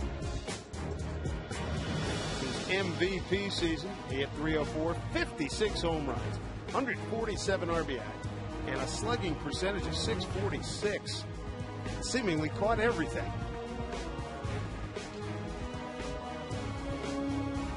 That is one spectacular season.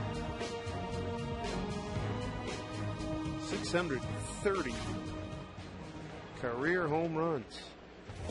Mike, you got a lot to tell your grandkids, let alone your kids. I think, could it be one of those things your grandkids will appreciate it more than your kids?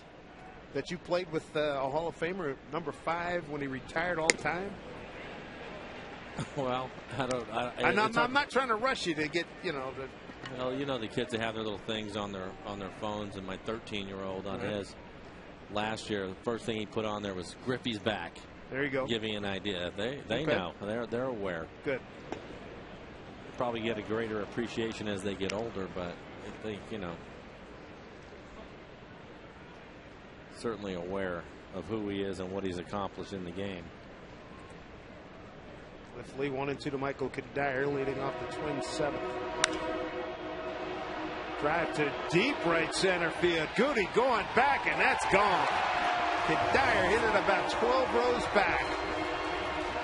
His 29th RBI and 7th home run, ties the score at 1-1. Got it on a 1-2 pitch. Pitch up in the zone.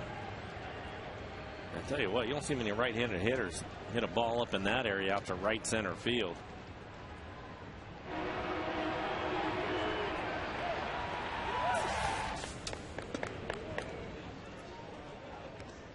First home run allowed this season by Cliff Lee.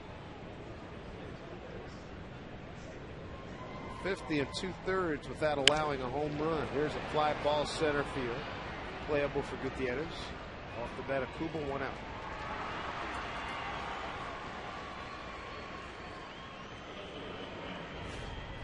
U.S. Marine Corps note. Ken Griffey Jr., leaders of the game, 97 AL MVP. 10 consecutive American League All-Star games and named to the All-Century team in 1999.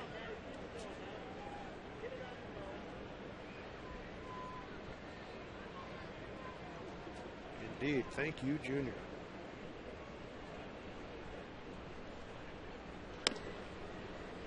Here's Delman Young.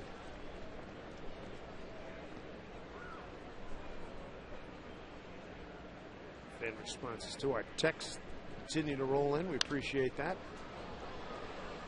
1-1 to Young, who's 0 for 2.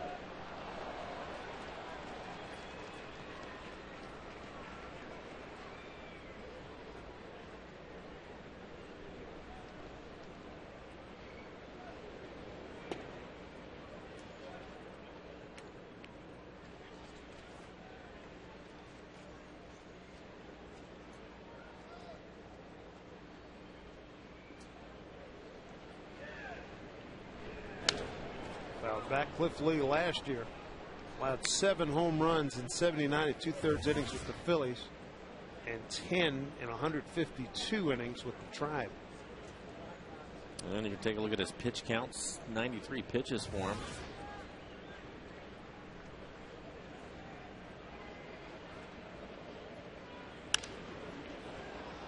Fly ball down the line. Ichiro got room.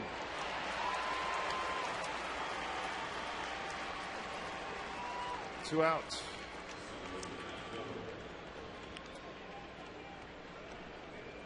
Ichiro leading vote getter among outfielders in the American League. All-star balloting.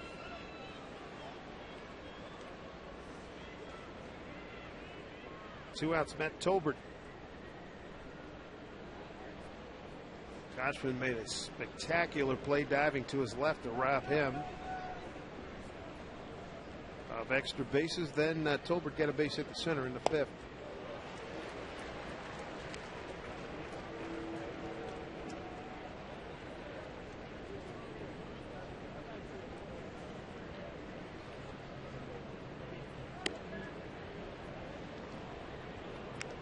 Ball and strike.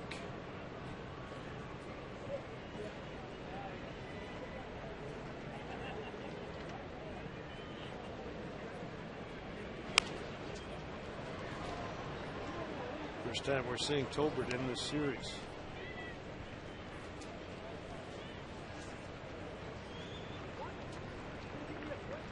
Wrap up this series tomorrow night as we look at the starter comparison. The series wraps up tomorrow night. Felix Hernandez against Carl Pavano.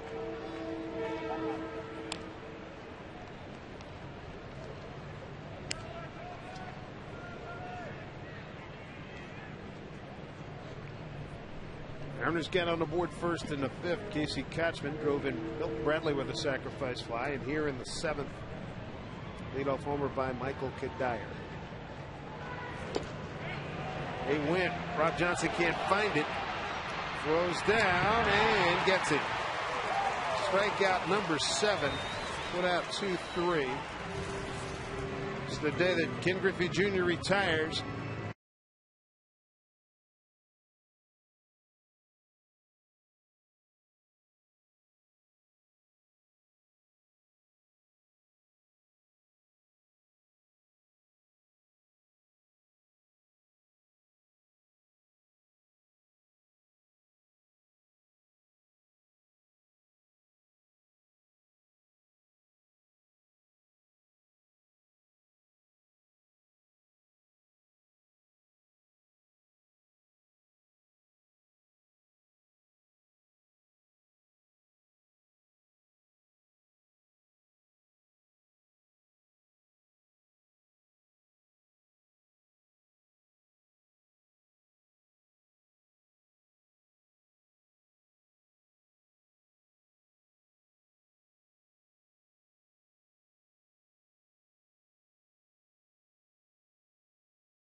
Stretch.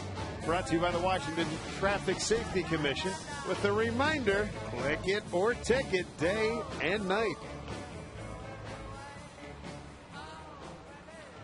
And Griffey Jr. retiring. Announcement coming to the players about 4:20 this afternoon right before batting practice got going underway. Here's a big swing and a miss by Milton Bradley. Bradley 1 for 2 with a couple of stolen bases, and he scored the Mariners' run on the Kochman sac fly. That was back in the 5th inning. Milton lays one down, coming on his Punto, not going to have a play. Good start to the home 7th, triggered by Milton Bradley. Well done. Well, Milton's legs obviously feeling good tonight already. A couple of stolen bases and drops down a nice bunt. Punto looked like maybe he was going to have a play, but he came in so hard on the bunt. You can see how far back he was playing. His momentum ends up on the ground without getting a throw off. So the Mariners again, nobody out. Something starting here in the 7th. 2 for 3 night for Milton Bradley. Couple of stolen bases. Here's Lopez 0 for 2. Fly to center, fly to left.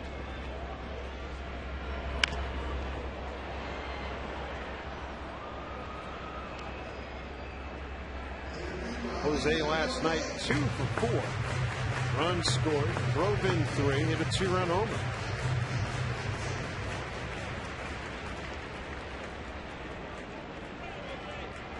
Three home runs and 20 runs batted in. Breaking ball, hammered, foul. There's a hanging breaking ball left at middle end, and that's where Lopez likes to have the pitches. Anything inside, he'll take a whack at it just out in front.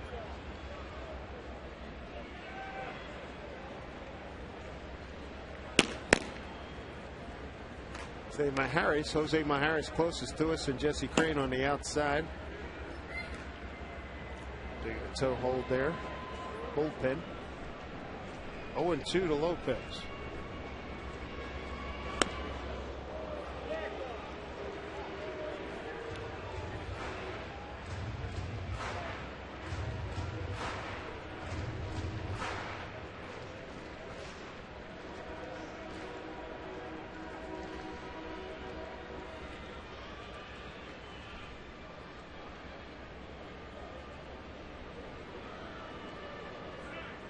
Slowey playing to his name right now.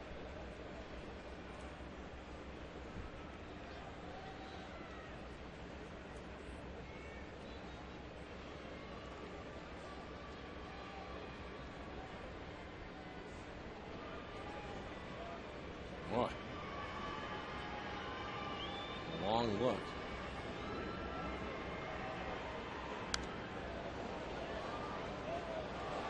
Nobody at second. I mean, once the fastball two's occurred, right? Well, the thing I didn't understand is he finally had the pitch he wanted. Lopez calls timeout, gets back in the box, and then it takes even longer to figure out the next pitch. He hadn't thrown the ball yet. That's why you position players love pitchers, right? Just like over in football, everybody loves the kickers.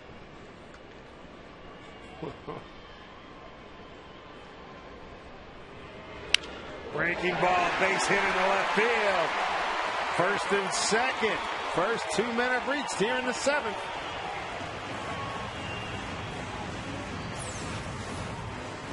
Well, another breaking ball. Lopez catches it out in front of the plate, hits it in the hole. Over on the left side, Mariners have some action. Now we'll see how Tom Wakamatsu wants to play it. Tie ball game here in the bottom of the 7th. See if he has Kochman bunt or lets him swing away. 9-game hitting streak for Jose Lopez. Cast your Scott's All-Star ballot at Lowe's and enter to win a VIP All-Star experience. Compliments of Scott's. Lopez here on the homestand.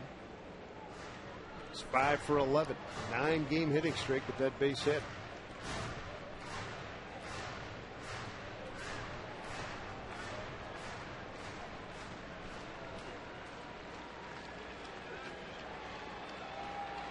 Here's Casey Kochman, delivered a sacrifice fly in the 5th inning.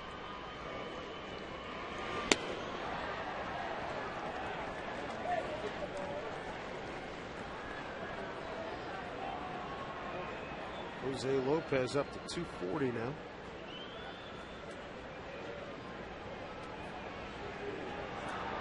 Good to see him. Jack Zduriencik was with us earlier, getting up to his baseball card number. Kochman to Tolbert. They get 1, and they get 2. Bradley takes 3rd.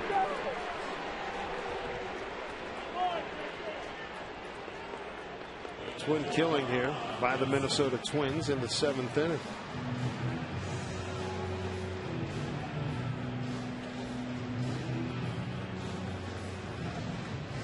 So a 2-out opportunity here for Rob Johnson, who's 0 for 2. Man at 3rd is Milton Bradley.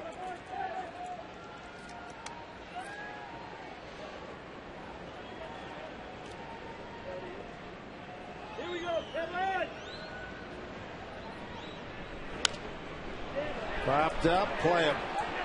Morneau is there. Milton Bradley stranded at 3rd base. 7 in the books in a 1-1 game.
That day here at the ballpark, Yeah, but it is. We're celebrating a great career. Tell me that quote you had earlier. You read earlier when we were on the radio side together. It was a great quote by one of your friends. I thought it was on the money. Yeah, I think it was from a friend of mine, Angela, said. I'm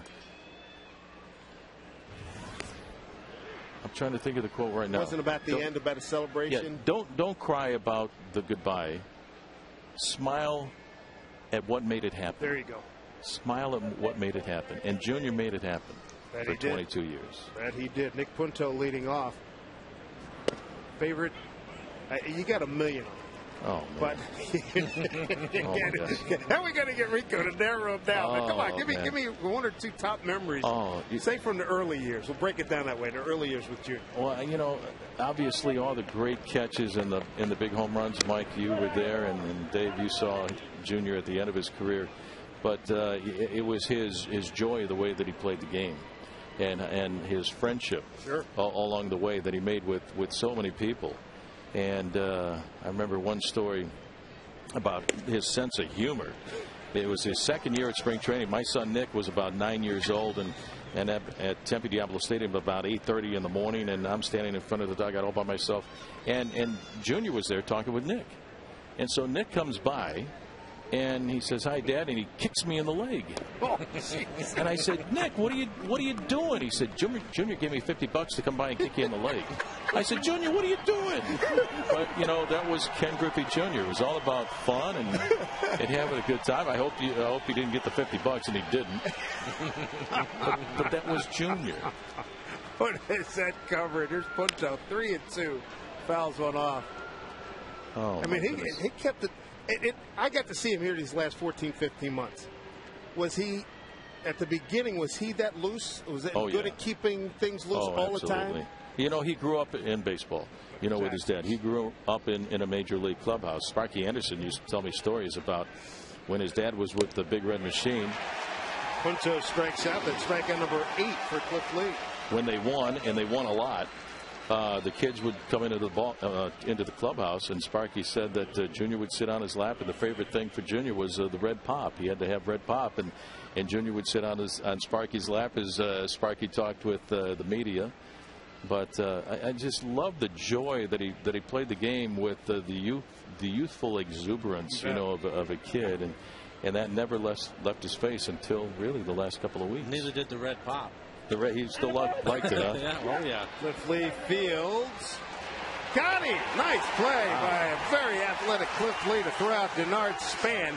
It's funny, he got off of the soda recently because Figgy had been told by Orlando Hudson, because they were partners and roommates in spring training. Oh, yeah. And to lose some weight. And Figgy got Junior to get off it in the last month or two. And I remember he said it, he said it was very addicting. It was very difficult to break his habit from having that orange or red soda. Yeah, he learned at a very early age he liked that red pop. But, man, he liked to have fun. And obviously, the home runs and the great catches, the gold gloves, the MVP award. But what he did for the kids, the Make-A-Wish kids, throughout the year, made him so happy. J.J. Harding with 2 outs. And he's in an 0-2 hole.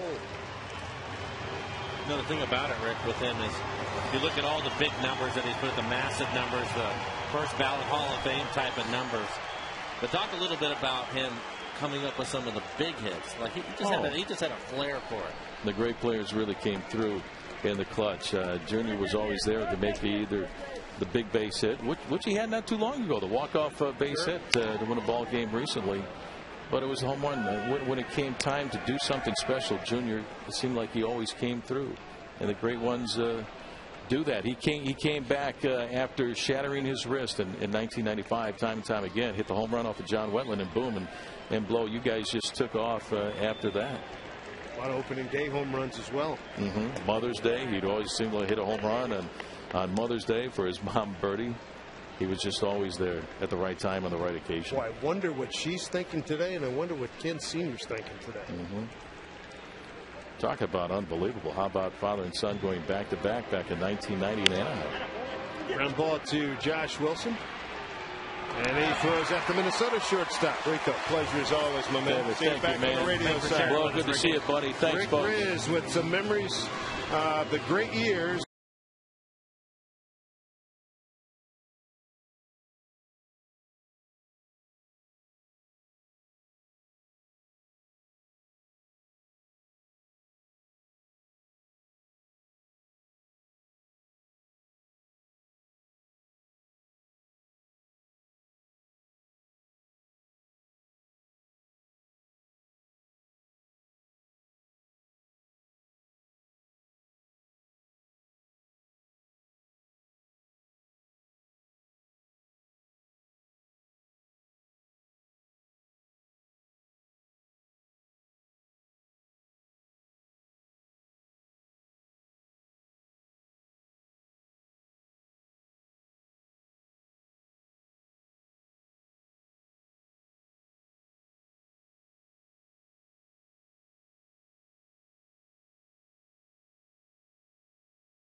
takes over, Angie, for the Minnesota Twins. Kevin Slowey does a nice job through 7-5 hits, a run, a walk, and 3 strikeouts.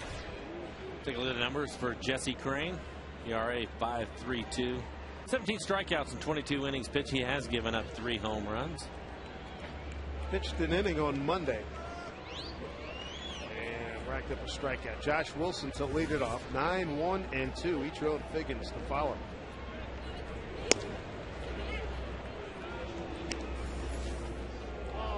Slowey did tonight. Nice work, and he pitched to just what the scouting report said. Yeah, just the 1 walk, 3 strikeouts, 97 pitches. Only gave up 5 hits.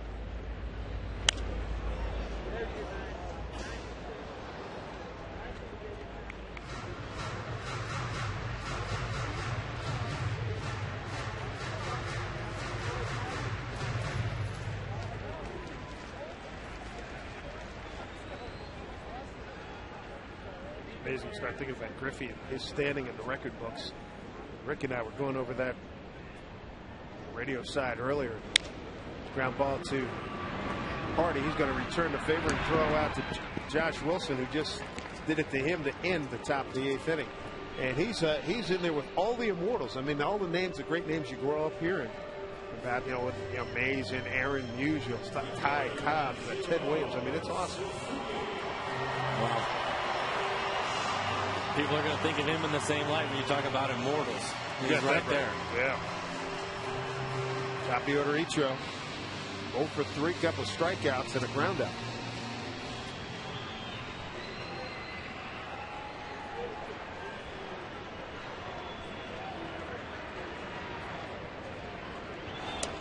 Ichiro's got the 1 homer on the season. That was back in Baltimore.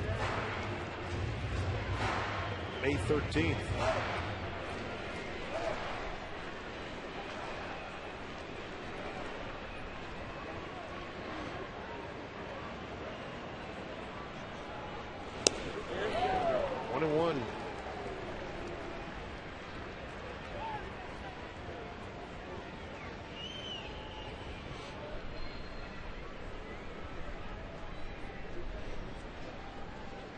Last homer's a 2-run shot, 5th inning against Kevin Millwood. May 13th in Baltimore. 1-1. They have really fooled him tonight. Yeah, he has a couple of strikeouts. Comebacker to the pitcher. David Ardsma getting loose in the Mariners' pen.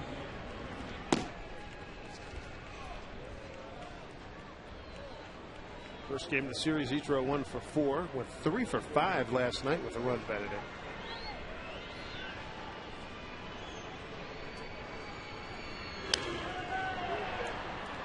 Stays alive.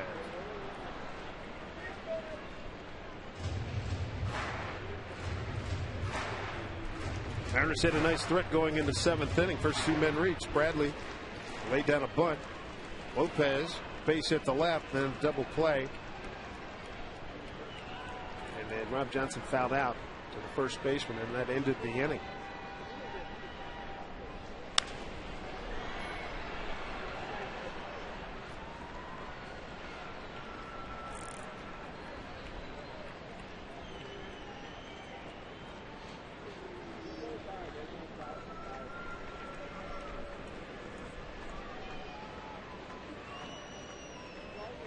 Both teams are run on 5 hits, no errors.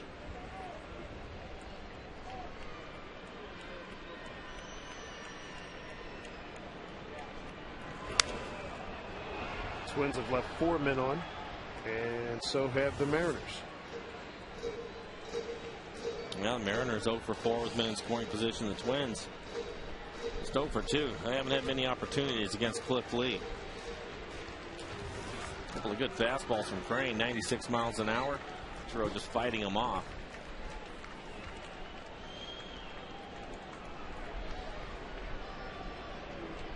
One, 2.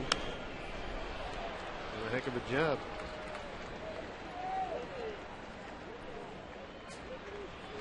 Number 8. Pitch number 8 coming up.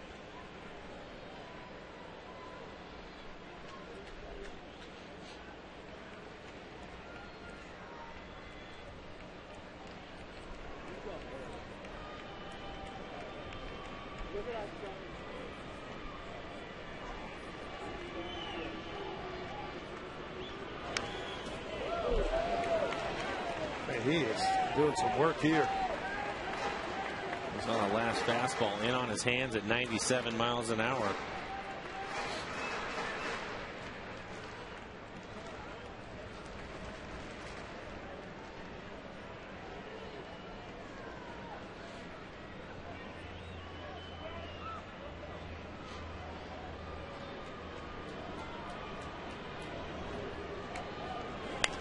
Down the line.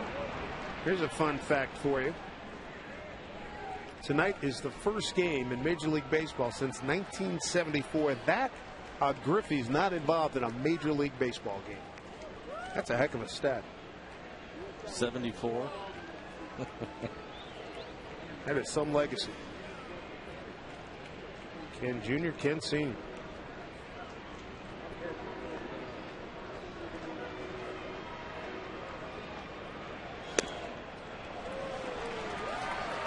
Crane was throwing breaking balls and fastballs to Ichiro. Tried to come up with a changeup just to see if he can get him out. Take a look at it. Next pitch will be the 11th pitch for this at bat. That's remarkable. That is unbelievable. 2-2. Struck him out. Third time Ichiro's K'd tonight. 2 outs here in the 8th. If you're looking for a way to save money in your commute, consider a Sound Transit ST Express bus. For route information, visit soundtransit.org.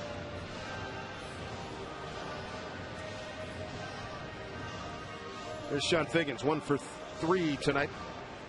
Base hit center last time up.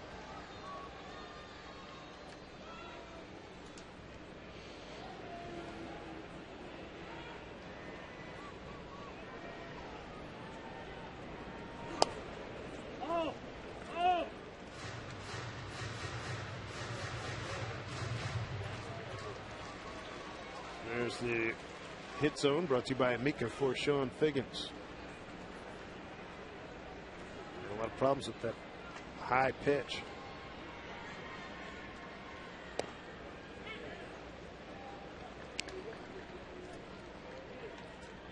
On strike. Crane's out of Toronto, Ontario, Canada, lives in Houston. 6th year in the major leagues.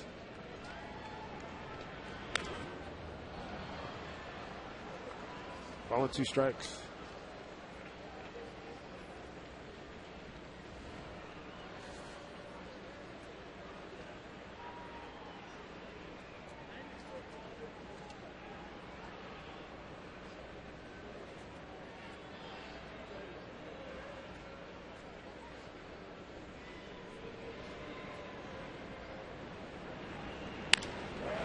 Line drive, but right to the shortstop Hardy, and that'll do it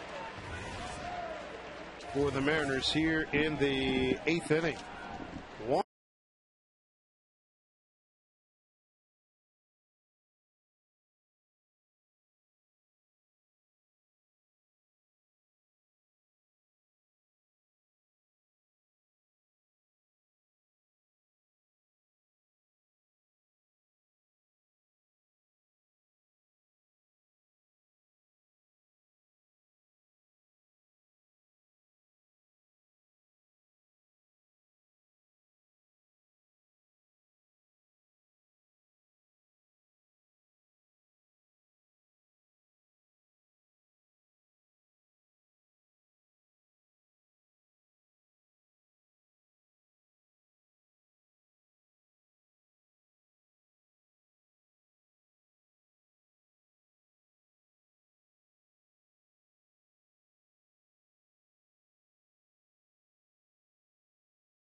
with the Minnesota Twins. And Cliff Lee goes 8 strong here, Mike. And the only blemish was the home run by Kadire leading off the 7th. Another typical outing for Cliff Lee, throwing strikes, working ahead of hitters, really commanded his fastball well. You mentioned the one pitch to Kadire for the solo home run, but really dominated the Twins overall tonight. Got in a little bit of trouble back in the 4th, but made some big-time pitches to get out of it.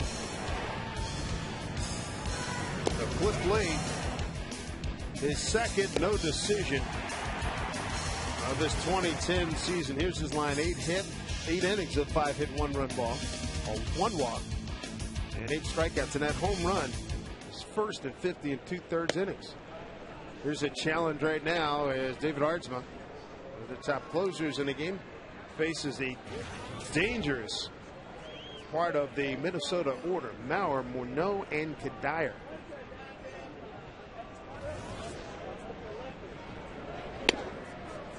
Good news is he gets to face this part of the order without anybody on base. It's been a big key to this game tonight. Last time we saw Ardsma was in that heartbreaking 9-7 loss Sunday in Anaheim. Mariners had a 7-2 lead. Let it get away. As Ardsma goes 3-0 on Mauer. Gave up a 3-run homer to Howie Kendrick. Won the game.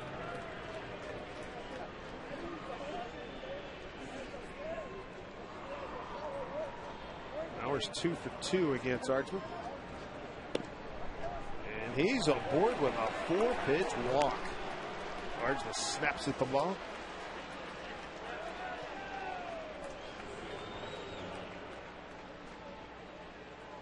Not to start Don Wakamatsu and Vision. 7th walk by Ardsma, 16 in the 3rd innings. Now you get the league's leading hitter standing in, Justin Morneau. 1 for 3.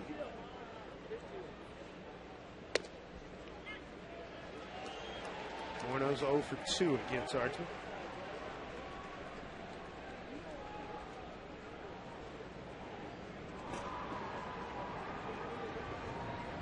Power on power. Nice play by Rob Johnson. Ardsma throwing a split.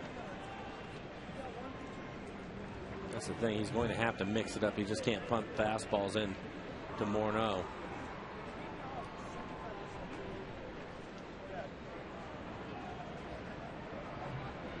1-1 pitch. Power 1 for 2 at base stealing. This guy at the plate. Running is the last. Running to steal. It's got to be the last thing on his mind.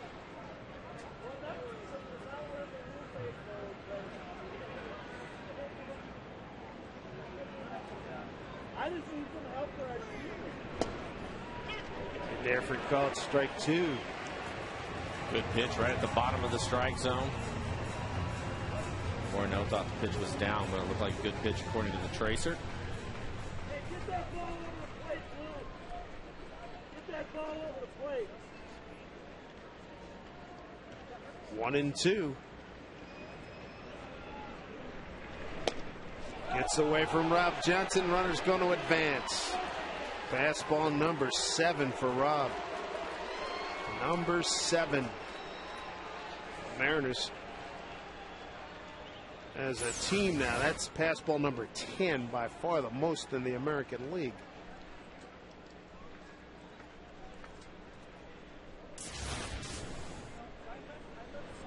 Now you've got Mauer in scoring position.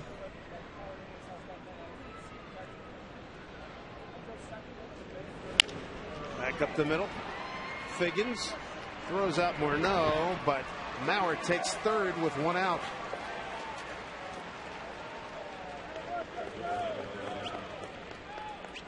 One out runner at third here in the 9th and a 1-1 ball game this Saturday. Turning back the clock to the 90s when the Mariners meet the Angels. Mariners are going to don their green jerseys. They're going to relive the sights and sounds of the 90s. Plus, the first 20,000 fans, they're going to receive a Mariners cap, and former Mariner Louis Soho is going to throw out the first pitch. For your tickets, visit Mariners.com. Michael Kadire. There's some early preview Those are the colors we're going to see. Infield comes in tight for Kedire, who homered on a 1-2 pitch. Deep in the stands in right center field for his 7th home run of the season. And for Kedire, he won't have to hit this a deep fly ball because Maurer can run.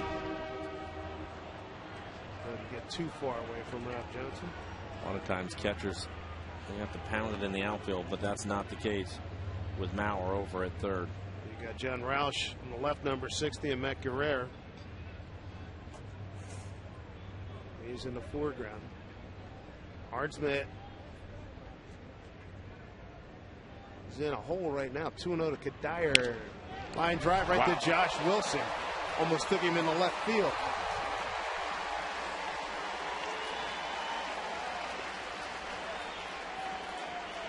On 2-0 pitch, Kedire gets a fastball, and you can't hit it any harder than this. Josh goes to his knees just to stay with it.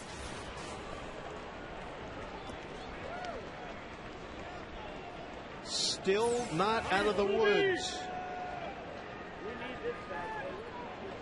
I'm telling what that might have done. Had that been a situation where he was playing back. There's Kubel.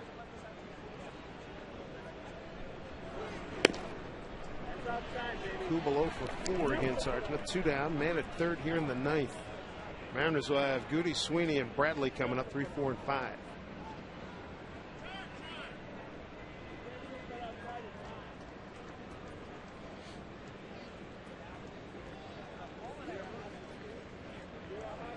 Archman got in trouble the last time we saw him on Sunday walking the first man that he faced, just like he did here tonight.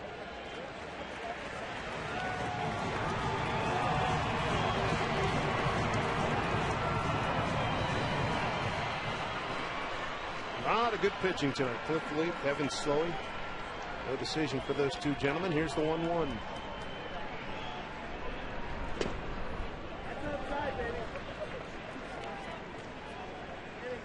Kubel tonight 0 for 3. 1 for 4 last night. And 1 for 4 in the first game. Here's the 2-1. Fouled back 2-2.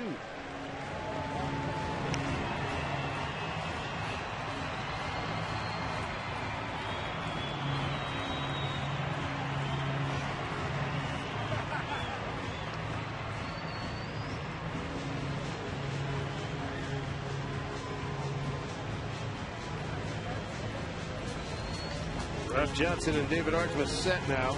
See what they come up with against Jason Kubel. Lead run at third. 2 balls, 2 strikes, 2 outs. Fly ball left field going back. Milton Bradley got room. He's there. Makes the catch. So David Archman survives walking the first man that he faces. And now the Mariners with a chance to win it in the 9th.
Chance for the Mariners to get a W against the Minnesota Twins.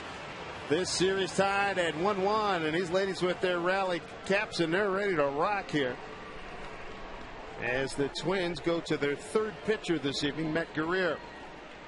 Guerrero having a nice year for the Twins. ERA coming in to the game 1.54.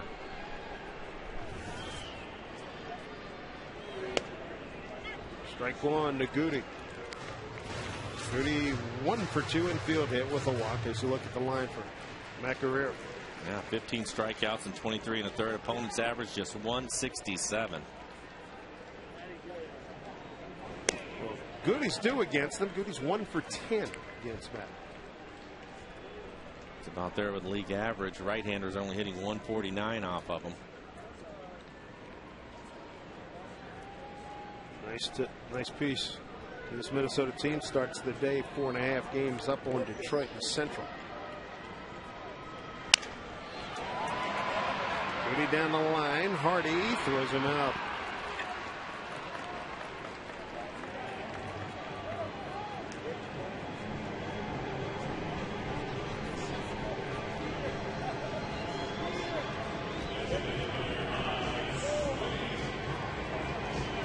Here's Mike Sweeney.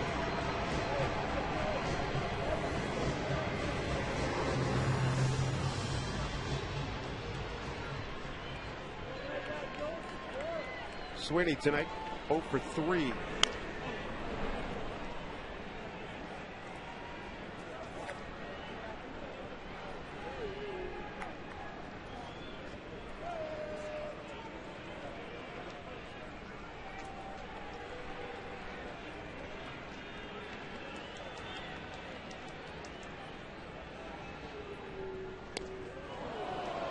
Makes in an 0-2 hole.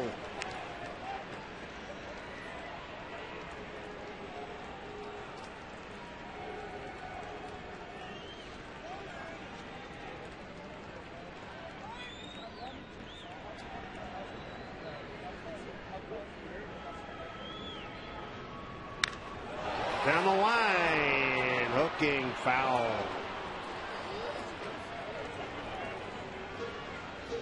Sweeney's got good numbers against Matt Guerrero, 4 for 7.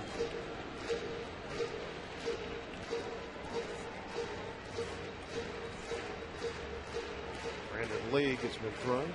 John Wetland in the jacket.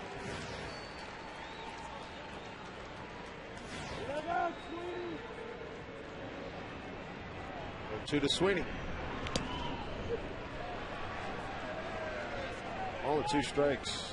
You can see why he's so tough on right-handed hitters. One of the harder sliders you're going to see. Spiked the last one, but it's a tough pitch to lay off of.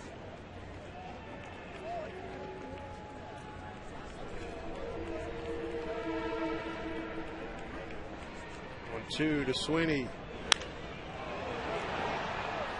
Long run for Span, but he'll not have to come all the way in as Hardy makes the catch.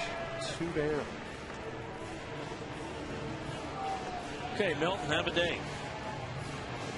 A couple of hits for Milton Bradley, 2 stolen bases, scored the only run for the Mariners. And he too is due against Matt Guerrero. He's 0 for 4.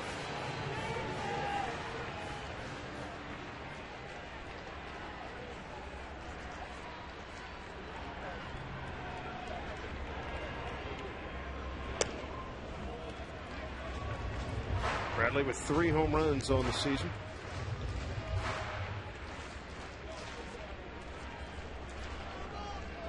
Hit one against Detroit here back on May 25th.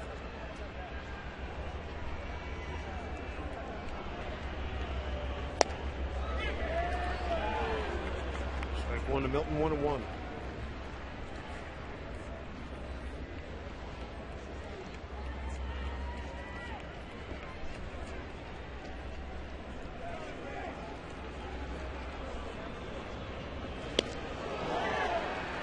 Two strikes.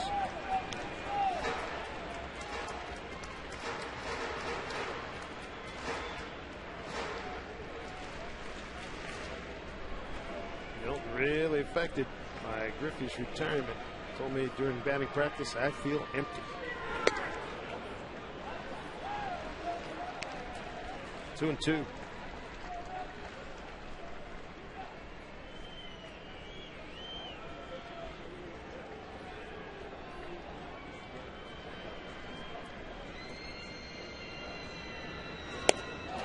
And he's gone.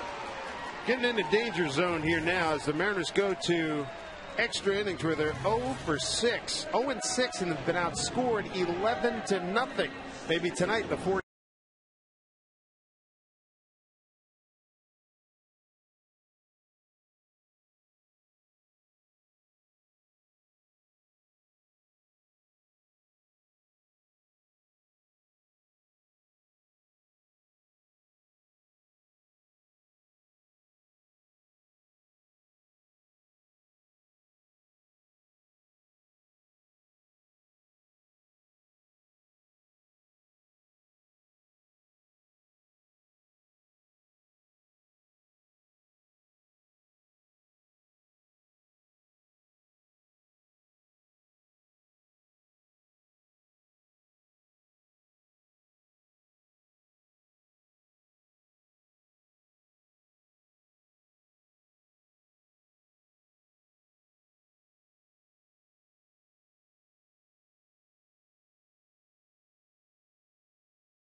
When you look at that replay, I can only say that's baseball. New pitcher Brendan Lee, third of the night for the Mariners, who go into extra innings. The Twins are 3-1 in extra innings. The Mariners 0-6 and have been outscored 11-0. Maybe that changes tonight. Delman Young leads off.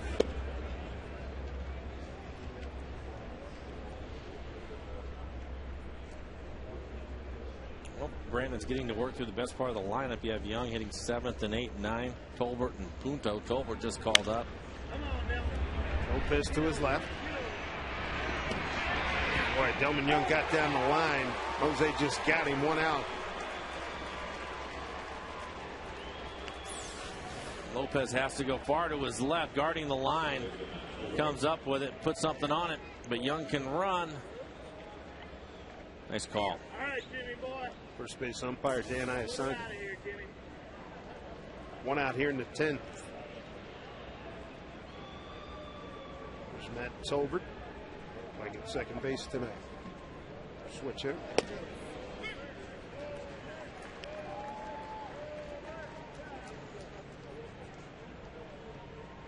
Jim Thome, 569 home runs. He's on deck.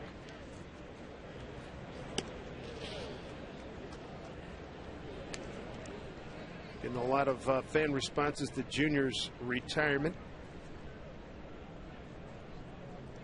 A lot of great memories for all you fans here in Seattle and around the country. 1-1. Chris Wilson goes to Katzman for the second out.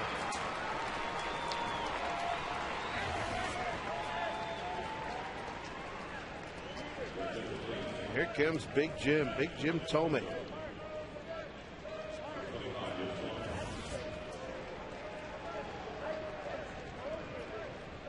.1,582 career runs batted in. 569 home runs, tied with Rafael Palmeiro, 11th all time.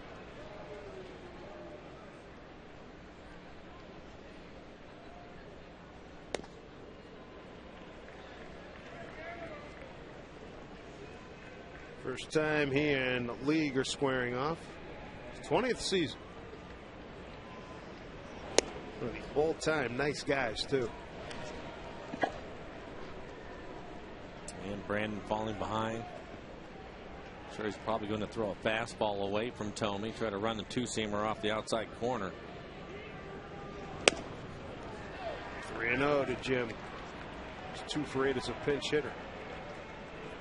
And my guess would be he's swinging if he wants to. We saw Morneau turned loose last night, and he had a rocket. Straight away center field, going back Goody. He's there, inning over. 1, 2, 3. And Lee shaking his head like I guess everybody else is, as the Twins are retired.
Win of the season. They're 0-6. Trying to get something on the board here tonight.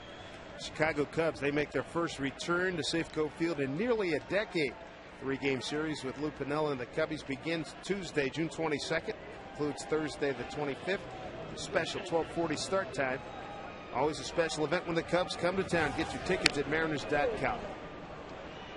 Jose Lopez, J.C. Kochman, and Rob Johnson, 6, 7, and 8 here for the Mariners. Lopez got his average up to 240, a 1 for 3 performance thus far. Guerrero throws out Lopez.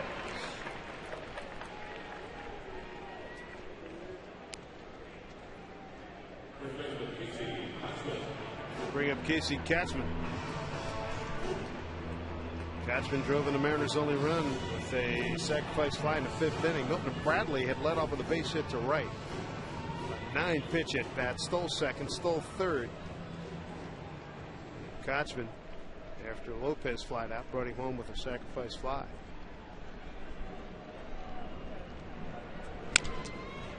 Another infield bounding ball. And he'll hold on to it. Mariners have the winning run at first base. Tolbert couldn't make a play.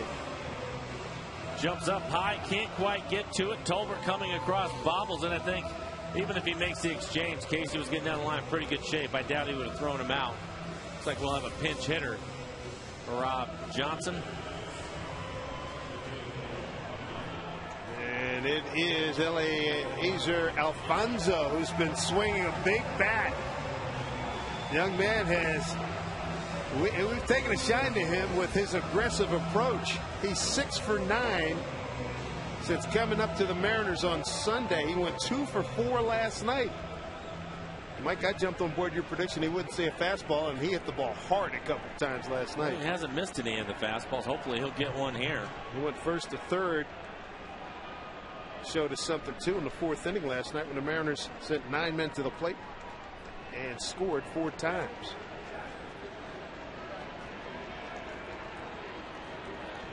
Johnson, man, he's pinch hitting for him, went 0 for 3.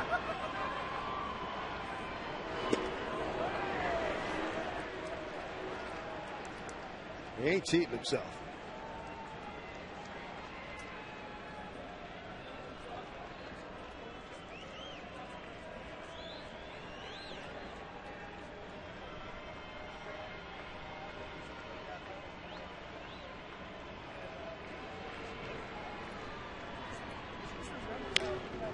So it's on the right field. Coming in, Kid Dyer. That's the catch. 2 outs.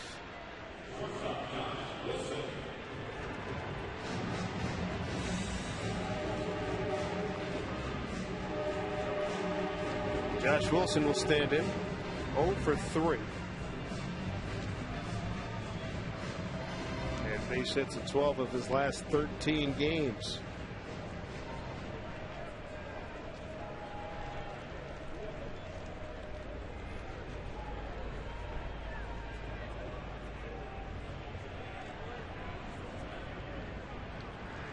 Brendan Harris, who came in for Tomey, now takes over at third. He's playing on the line.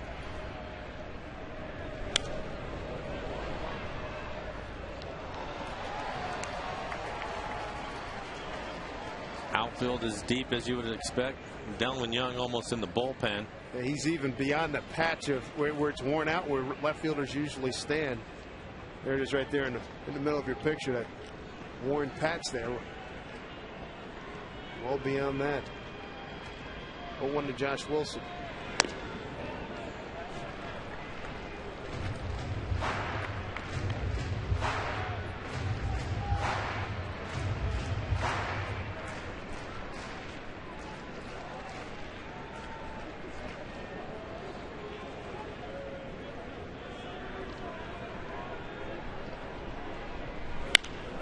Solidly struck, base hit, Josh Wilson.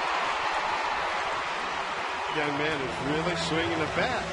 Hits in 13 of his last 14 games now. I'll take a look at the swing by Josh Wilson. Solid line drive into left field. Now you get a chance. You have Ichiro coming to the plate. Ichiro has struggled so far tonight, striking out 3 times. They're going to get Langer hands. He's got a pinch run for Kachman. Much better speed there as Ron Gardenhire is coming out to make a move in a 1-1 game, but the Mariners threatening to win it here in the 10th.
It's a chance for Ichiro, who has struggled mightily tonight.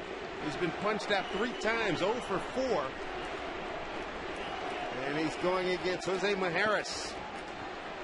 Winning run at second base. Ryan Langerhans is pinch running for Casey Kochman. He's the winning run. Here's a profile on Majerus. Ichiro struck out 3 times tonight and bounced back to the pitcher. Off speed pitch. Just got a piece of it.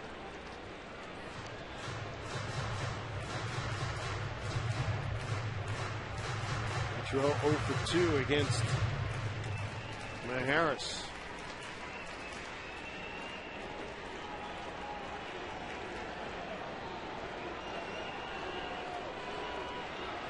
Ball and a strike.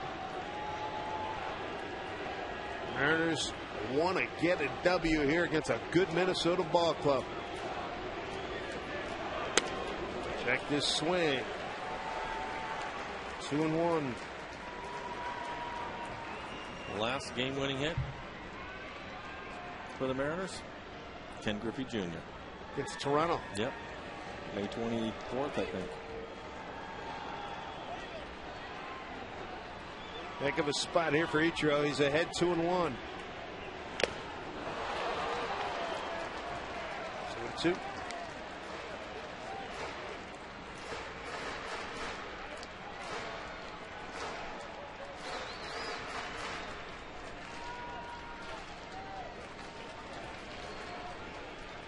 Langerhans, he's the important man here. Ichiro trying to get him home. 2 balls, 2 strikes, 2 out, 2 on.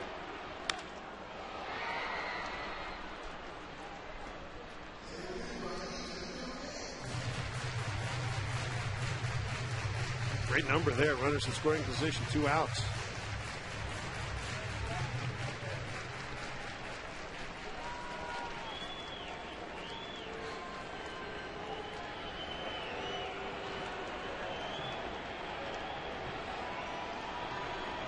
Harris is set. The 2-2 to Ichiro. Staying alive. Well, you definitely like to see him get the hit right now. If he doesn't, for the Twins, you're going to have to work your way through Maurer and Morneau again next inning. Oh, brother. Yeah, so go ahead and end it here.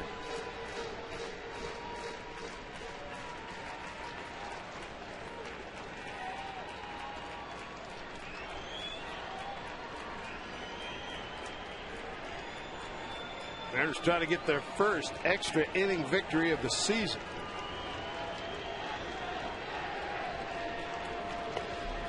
The 2-2 from Majerus. Ichiro flips this one out of play.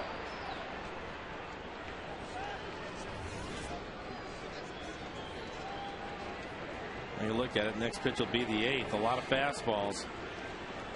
All of them up and away from him, and he just can't quite get the barrel there, fouling them all off over the dugout, the Twins dugout. 8th pitch coming here. Last time up, he had a 12 pitch at bat before striking out. Outfield not particularly deep. The 2-2. Keep in mind, Delman Young has 2 assists.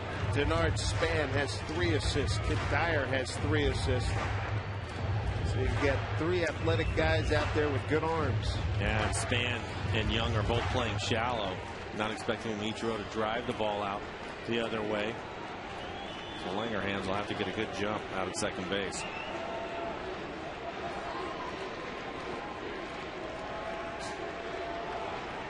Two and 2 to Ichiro. Line foul again.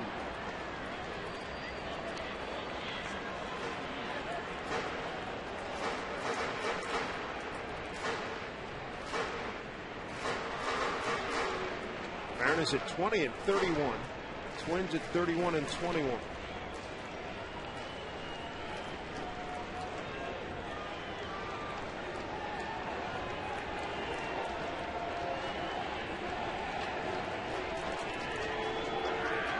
it again. 2-2. Pitch to Ichiro. Down the line, Young chases. To no avail.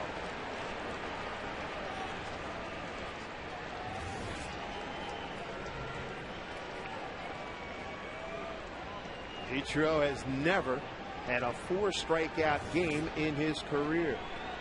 Struck out first, third, and 8th this evening. 7 fastballs in a row to him.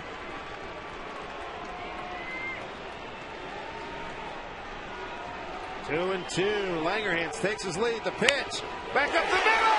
Tolbert smothers, throws. Safe. Here's Langerhans. He scores. Game over. Mariners win it. 2-1. They get their first extra inning win. On the day that Ken Griffey Jr. retires, Ichiro comes up with a big base hit. 2-1 Mariners. And they win. They lead this series 2-1 against Minnesota. Yeah, Ron Gardenhire came out to argue the call at second base. Josh Wilson at first did a nice job of hustling the whole way. He dives in to make the safe call, and all the way from second base, Langerhans scores on an infield single. Tremendous play all the way around. And again, I think it'll be lost in this.